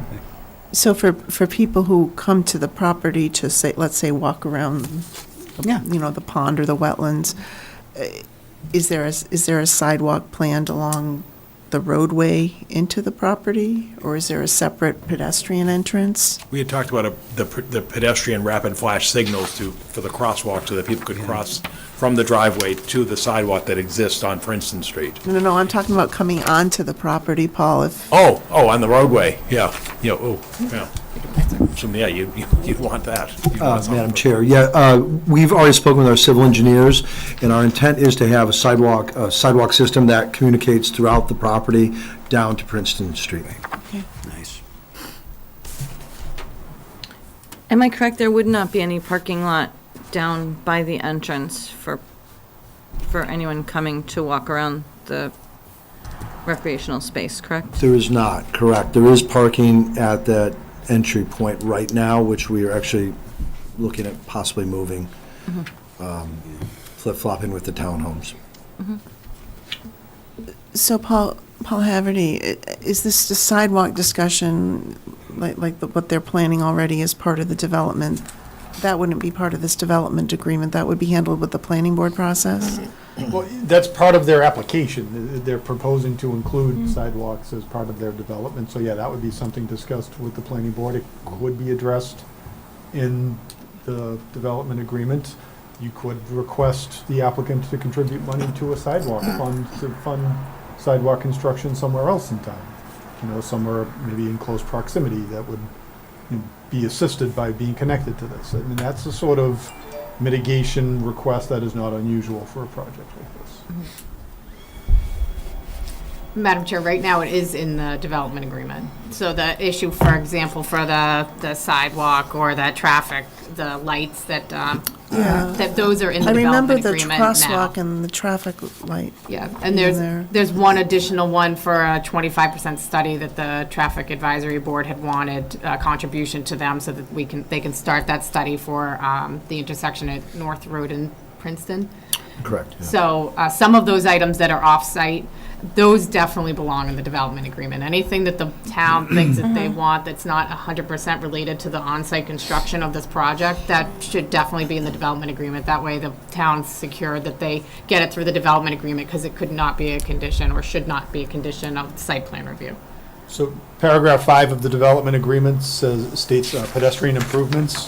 The applicant will provide sidewalk access throughout the development to all buildings, in addition to providing access to the existing pedestrian sidewalks on Princeton Street, made accessible by a crosswalk.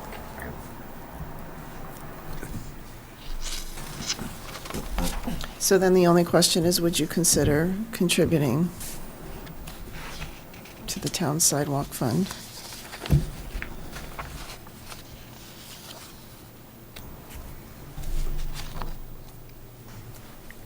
The only other note I had from last time that someone brought up was stormwater. I think, Paul, that was you again. Or me or Paul Cohen? Stormwater's a sorry. requirement. Stormwater's a requirement. It's a Oh, but requirement. I thought you had brought something up about if there was something more that they could do to help the town with stormwater or stormwater funding. Maybe I'm mistaken. I just wrote it down when I was capturing what people were talking. I suspect that. If it doesn't make sense, it doesn't make sense. We did just approve a number of Right. stormwater bylaw changes last night that will be applicable. Right. Only if you have them tied into the new bylaw. So I just have Yeah, one go on ahead, a Pat. different topic. I think you probably said this last time, but I just want to confirm it, that the amenities that will be in your part of the project, the clubhouse and playground and so forth, they'll also be accessible to the Choice residents. Actually, in working with Choice, their intent is to keep, they have amenities specific to their residents, and so our plan has been that our amenities would be specific to ours. That's been based on the feedback from Choice, that they kind of want to be compartmentalized. For broader things like walking around the wetlands and things like that, of course, that's available to everyone. But probably for any number of reasons, access to the pool only makes sense for our residents. Okay. Okay, I thought it was the other way, that we had said it the other way last time, but, okay.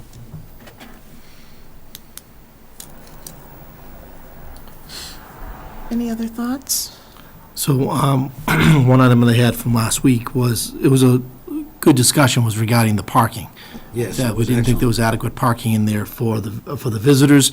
One suggestion that the developer has is to make the lots smaller, the parking areas smaller. So that was something that's still up for debate with the planning board. They were going from 9 feet wide to 8.5 feet wide across the development. So we don't think that's really adequate. So that's something we're going to be continuing to talk about as well for the complex. And is that a statement to make us aware, or is there something That was just to out make of you that aware you of would that, put that's into a the discussion development that's taking agreement? place that, with the Okay. planning board. I don't know if that goes part of the, No, I think that's more that's more appropriately in the planning zoning board. bylaw. Yeah, That's that's zoning? bylaw. So- Okay. Okay, thank you. Does anybody know of anywhere where there's 8.5-foot wide parking spots? I believe it exists. I just don't happen to recall exactly where, and I know there've been It's various, tight. Tight.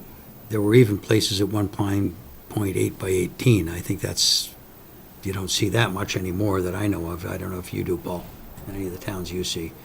But 8.5 and 9 and 19 deep seem to be pretty common.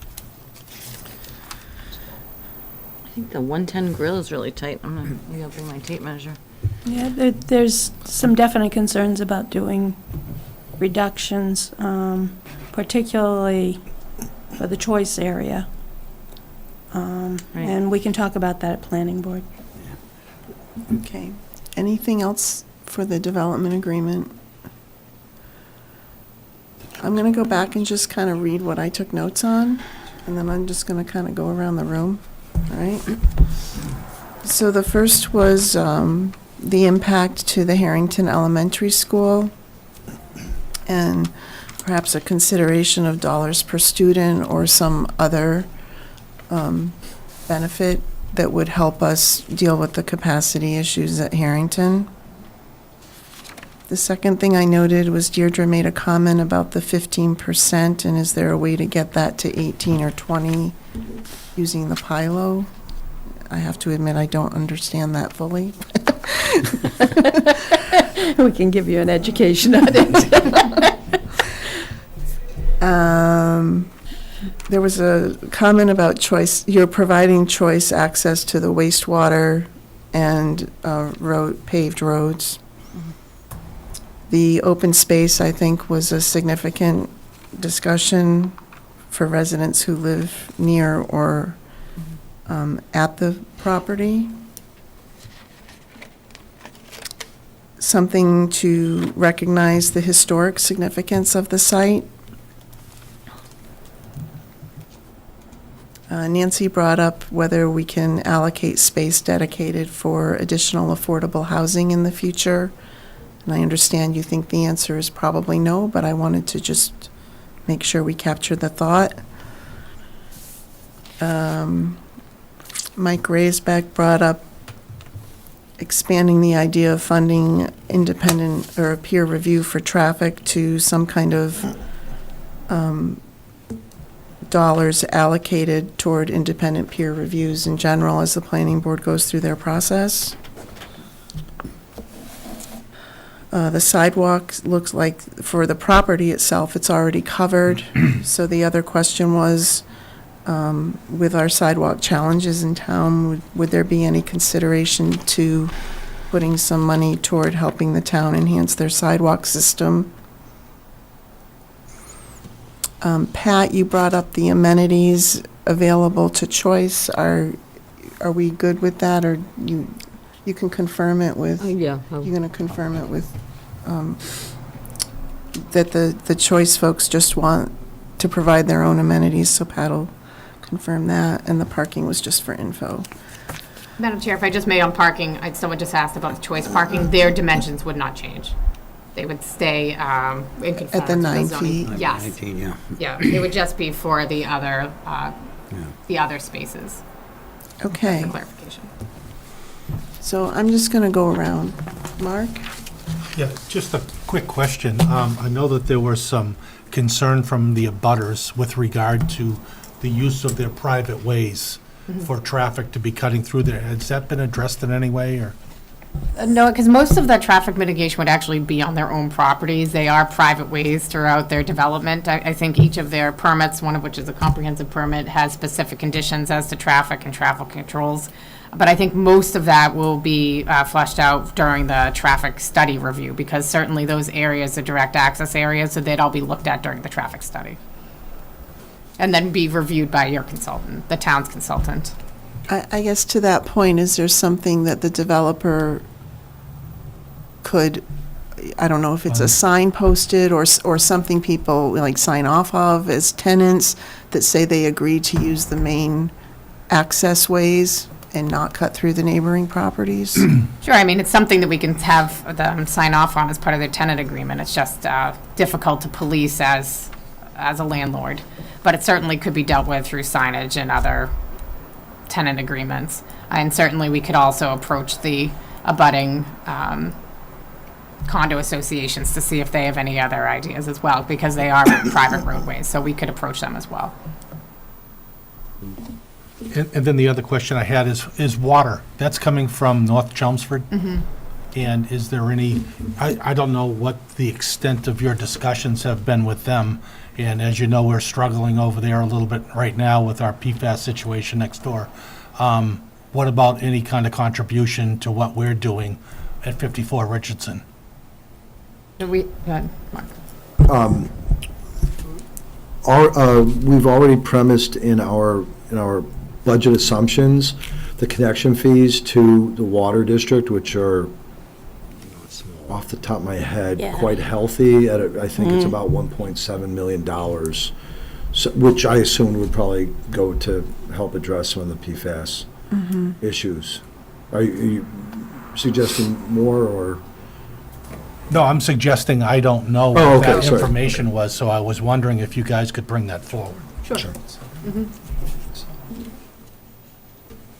And for clarification, the North Chelmsford Water District is an independent entity, it's not part of the town.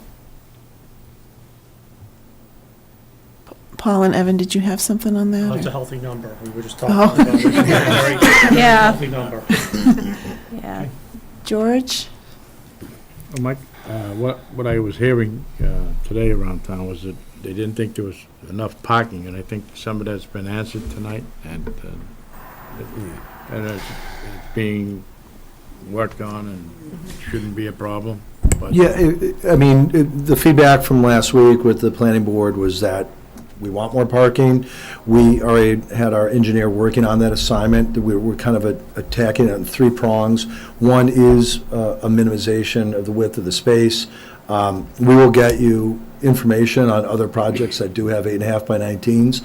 I did check with my engineer, and it is a smaller space, as Mr. Walsh noted, but they felt comfortable that, if I have bad spaces, that's bad for me, so I don't want to do anything that's going to, create detriment to myself. We've also identified other areas on the site in which we can do additional parking.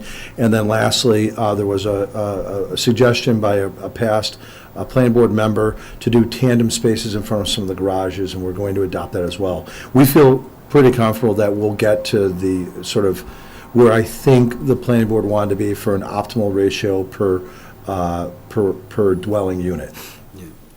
But we need to get it on plan so we can kind of prove that we're right, and we're in the process of doing that. Thank you. Mike? Yeah, well, as you brought up, yeah, we've been discussing parking. That was actually a substantial piece of our last meeting, and we will continue to do so, but I have no reason to think that we won't come to a good place with it. And I think you've heard most of my other thoughts. I'm sorry, George, did you have anything else? Pardon me? Was that it? Yeah, okay. basically, I mean, it was... Nancy? No, I don't have anything else. Pat? No, I don't have anything else. I agree with, Deirdre and Nancy's comments about the affordable housing. I know in the agreement it says, right now it says will be up to 15%. I think at worst it should say no less than 15%. And I just have a question to the zoning board, kind of a aesthetics question, I guess you could say. Is this what the overlay district is going to be called? The UMass West Multifamily Housing Overlay District? Well, that's what it is now. I don't think there's anything particularly, holy about that name. Why? Do you have a suggestion? I don't know. It just seems kind of... I mean, it does seem kind of long. Yeah. And you It's turn that- intimidating. Yeah, it is. We actually didn't discuss that at all. No, we didn't, but I noted it. When I was looking I'll at see that. if I can come We'll up take a with look at something. We should have a yeah, contest. yeah. Jazzy There you name. go, a jazzy Yeah. name, yeah. That's all. Okay, Mike? No further comments. Deirdre? No further comments? And just to check, is this meeting Zooming? Yes. Are there possibly any planning board members There are on the not. Zoom? I can see. There There are are none of not. them? Okay. They're probably all watching a ball game. Evan, not yet. Evan, do you have anything else? Nothing to add, I just wonder The if, microphone, if you could. nothing topic to add, but I just wonder if this evening is going to be an attempt to prioritize the list, or is this just the list and then see what Trimble Crow comes back with? Yeah, I was going to go to next steps after. Thank you. Paul Cohen? No, I've exhausted my suggestions for this evening. Melissa? Mark? No, I think this was a good starting point. I mean, this is what we were really looking for, to try to find out what the issues were for the board, some of the related mitigation items that we could start building into this development agreement. So I think this is a great starting point. I would like to hear if any are priorities over others, so we can put our focus on it, but I think this is great. Okay. Paul Haverty? My only question is, at what point are we going to bring the school committee into these discussions? Because in terms of impacts, I think it's pretty clear that the most direct impact is to the Harrington School, and we should probably get their feedback on how they see that.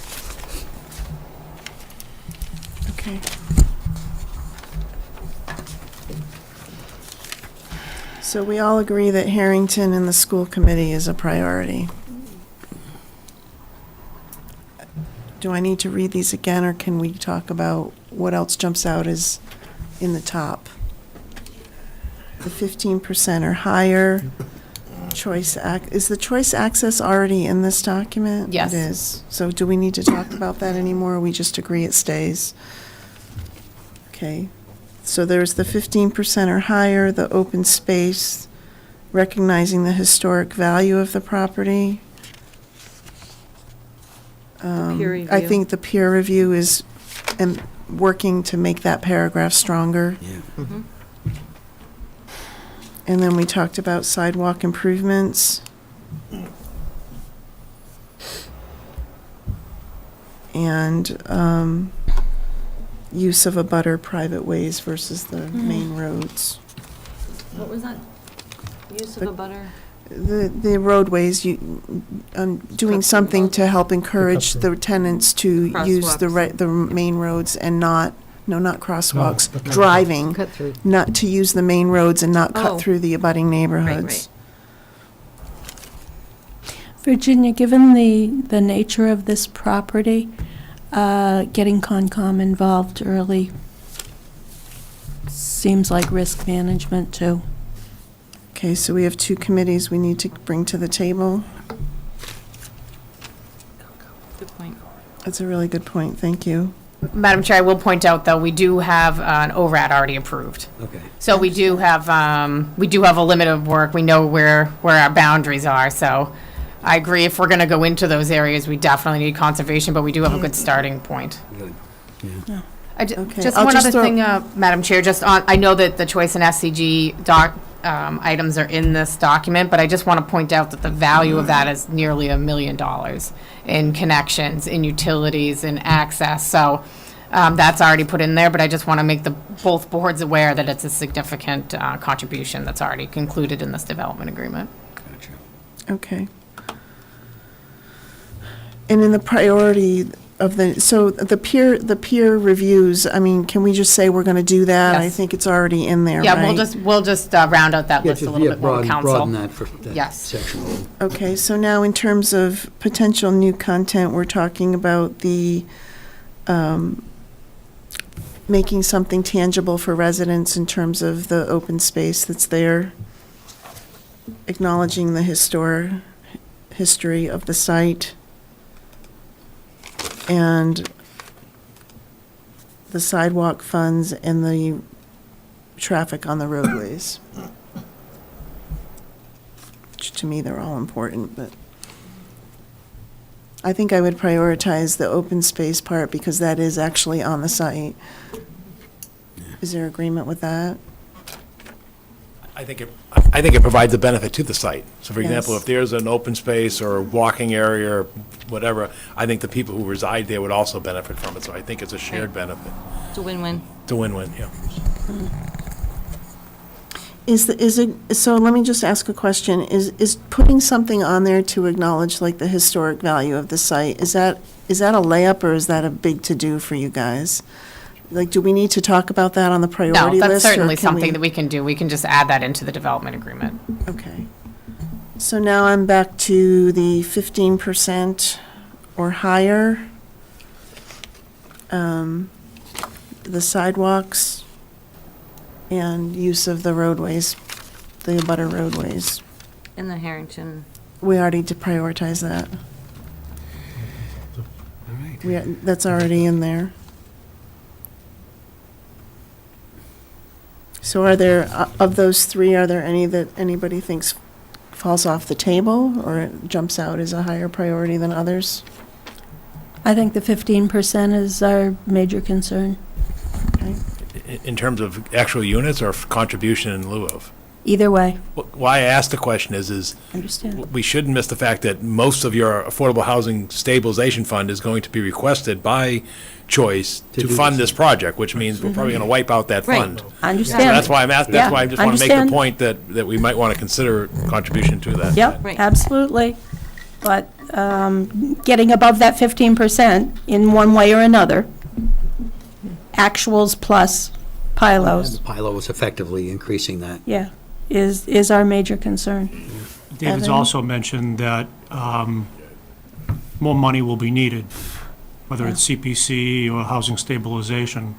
Yeah. So if the development agreement is going to pursue a payment, then the timing and the logistics should likely consider tying it back to Choice being able to use that money to advance this particular Yeah. project.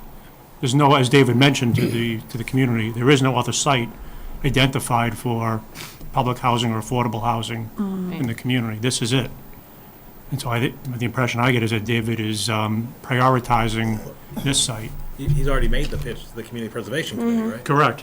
Yeah, Correct. which would- But if PILO comes out of this project, then theoretically that'd mean less CPC money would need to be dedicated towards advancing this.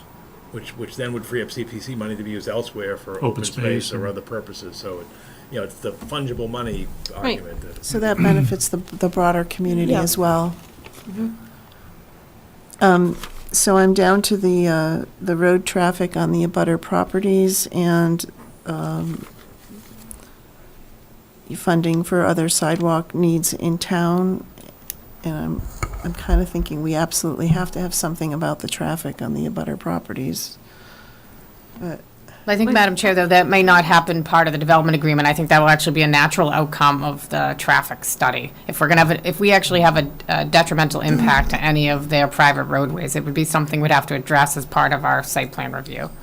That's definitely something that's appropriate for the site plan review process. the site Yeah, plan yeah, review. we'll- Absolutely. We'll be looking at it. Paul, what were looked like you were churning over there, Paul? No.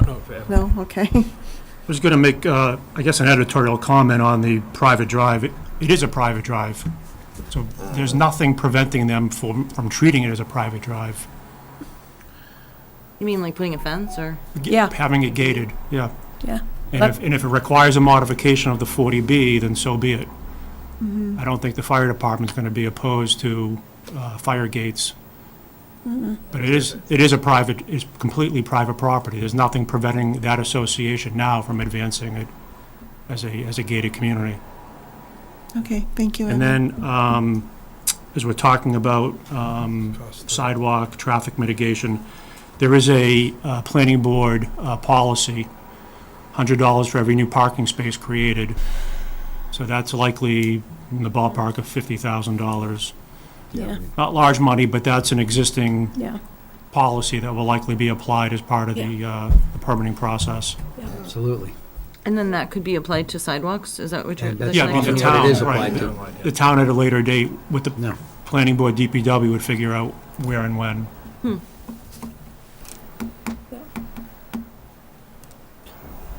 But that's a standard part of our, No, I know, I Site just never knew reviews. what happened to that money. Yeah. Exactly.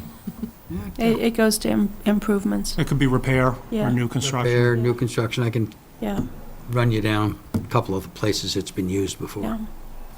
Paul Cohen, with what you know of the DPW's priority lists or need lists, do you have any thoughts on this other idea that was brought up in terms of sidewalk? It's for the sidewalk needs for the town? Yeah, there are always sidewalk needs. The concern that went through my mind when the issue of sidewalks and, perhaps building a sidewalk, constructing a sidewalk on the other side of Princeton Road, it's the clearing of the sidewalks. It's all great to build the sidewalk, but if when the winter time comes and you can't get the sidewalk plowed, then it creates an issue. And we've heard these concerns in the past. So, funding is always needed for roadway and sidewalk improvements. But again, I think I would more tend to prioritize something that's tangible to this project. Because again, when all's said and done, particularly the abutters are going to live by it. And I think we've gotten a little bit of pushback from the Glenview side in terms of they weren't really thrilled with more housing units there, and it didn't seem to be any benefit to the neighborhood other than more housing units. And I just want to be mindful of that as we construct this project, that at least there's some improvement that's tangible and viable going forward for this neighborhood. And don't forget about provision 2D in the development agreement, which is the notion of the applicant contributing towards the 25% design drawings for the Mass TIP project at North and Princeton Street and Princeton at Richardson Road. So that's a significant, the quicker we can advance that project, the quicker we can get in queue. And as some of you know, very often at the end of the fiscal year, MassDOT, once it's designed and permitted through their agency, very often they're looking to expedite projects because they have extra money. So when we're talking about transportation, you have the 50,000 plus or minus dollars that the planning board policy requires. Then you're trying to figure out where else. The best place may be to advance that TIP project as quickly as possible, rather than trying to find other small areas. That's an identified project that would have, significant community benefit. And so what would be needed is a more specific design plan?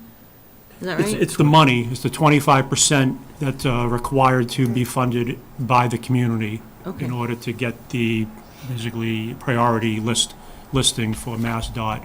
So I think Steve Yonley was going to provide a quote back to us. But my understanding, it's around $250,000 to, to get the 25% to advance a project of that scope and scale. Something That the The 25% would be 25% about is 250,000? I think so. Yeah. Yeah. Okay. Wow.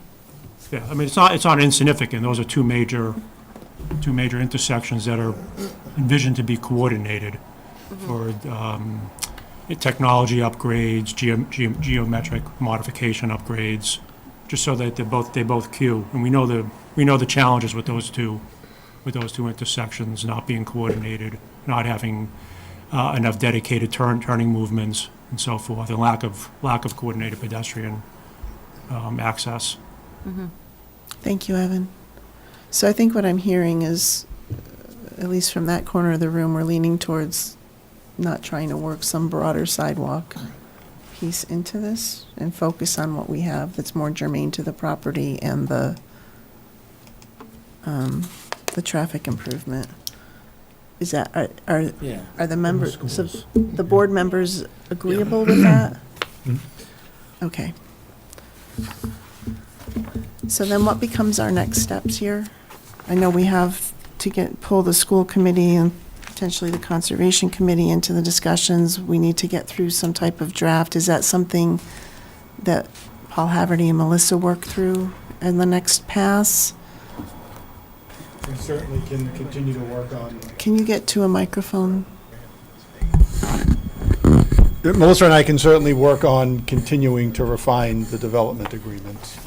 And we'll need to schedule additional meetings with those Right. other entities to get their feedback as well. Paul Cohen, when do you think we can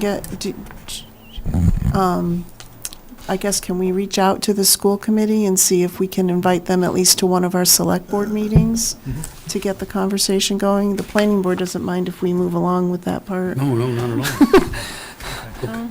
We'll come I sit. don't want to exclude you. You can Oh, no, we come can come to the anytime. meeting too, but You're all I'm just posted. thinking like, we don't have the calendar time to keep scheduling extra meetings, Like so. November 1st, are we thinking, school committee? I don't. Yeah, it I might be mean, too Monday, soon for this Monday is probably too And tight. it's a busy agenda that we'll see Yeah, tomorrow. I know.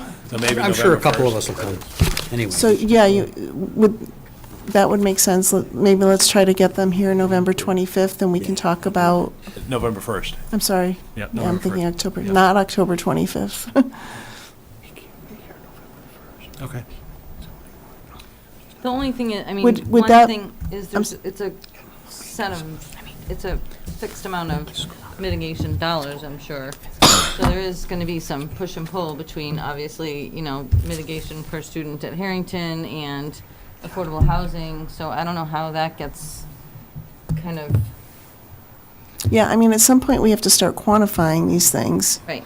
Well, I think some of that's going to be our exercise. I mean, we hear what your Okay. priorities are. We have to go look at some of these issues and see what we can do to try to address some of these concerns. Some of them are going to be, easily done, like the ones we've already spoke about, or some of the ones that are already in this development agreement, and some of them are not. So we have to put our pencils to paper, too, and come back with a response to these boards about what your priorities are and what we can do. Okay. But that's something that we can do. I think we're scheduling meetings ahead, but I think that we can come back with our offer on these priorities.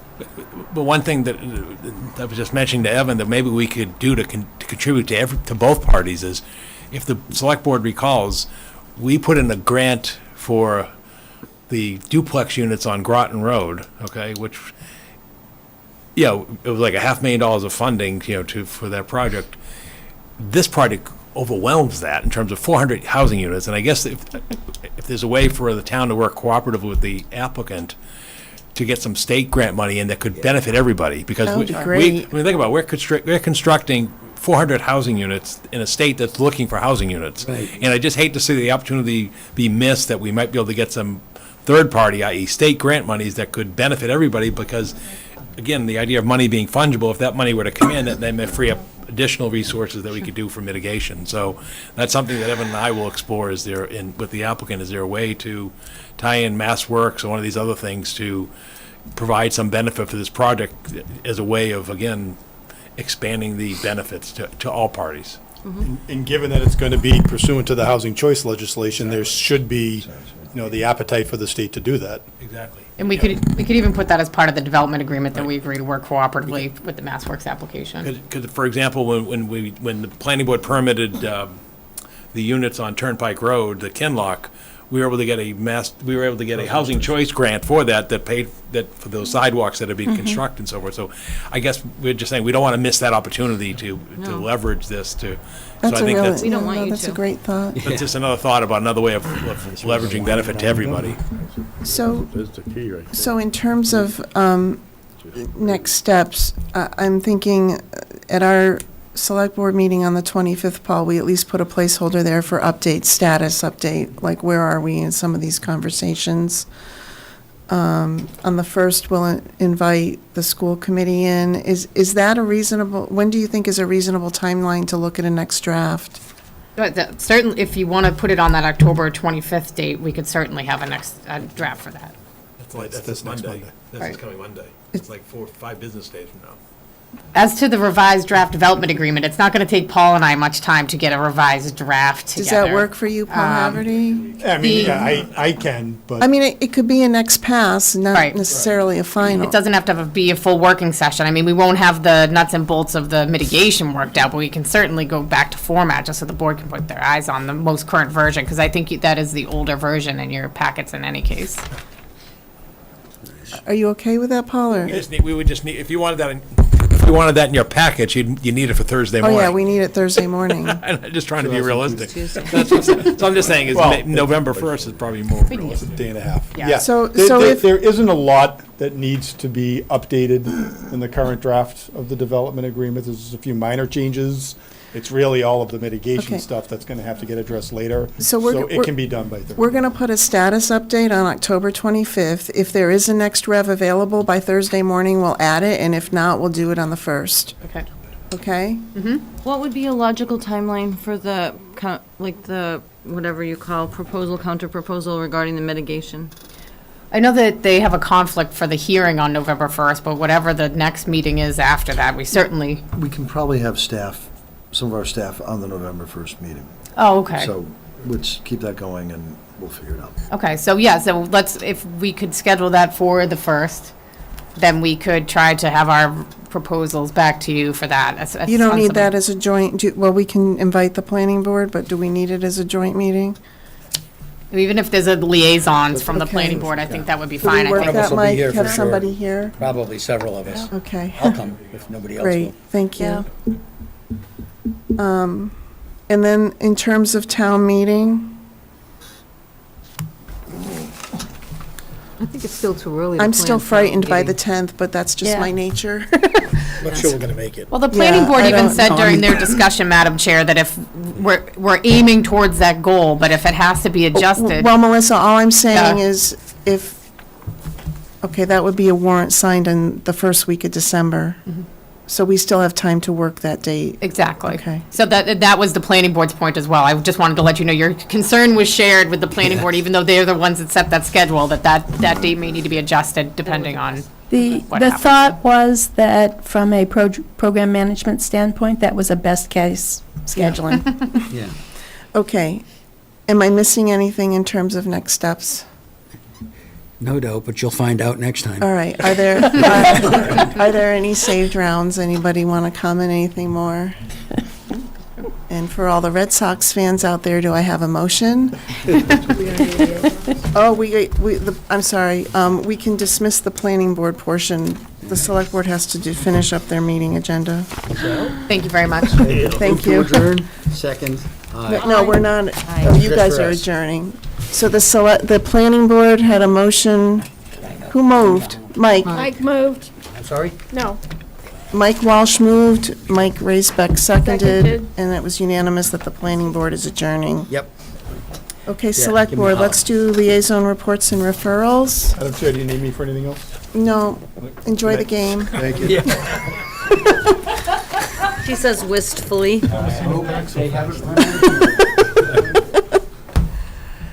Pat, Do you have liaison reports? I do. That's why I reminded you.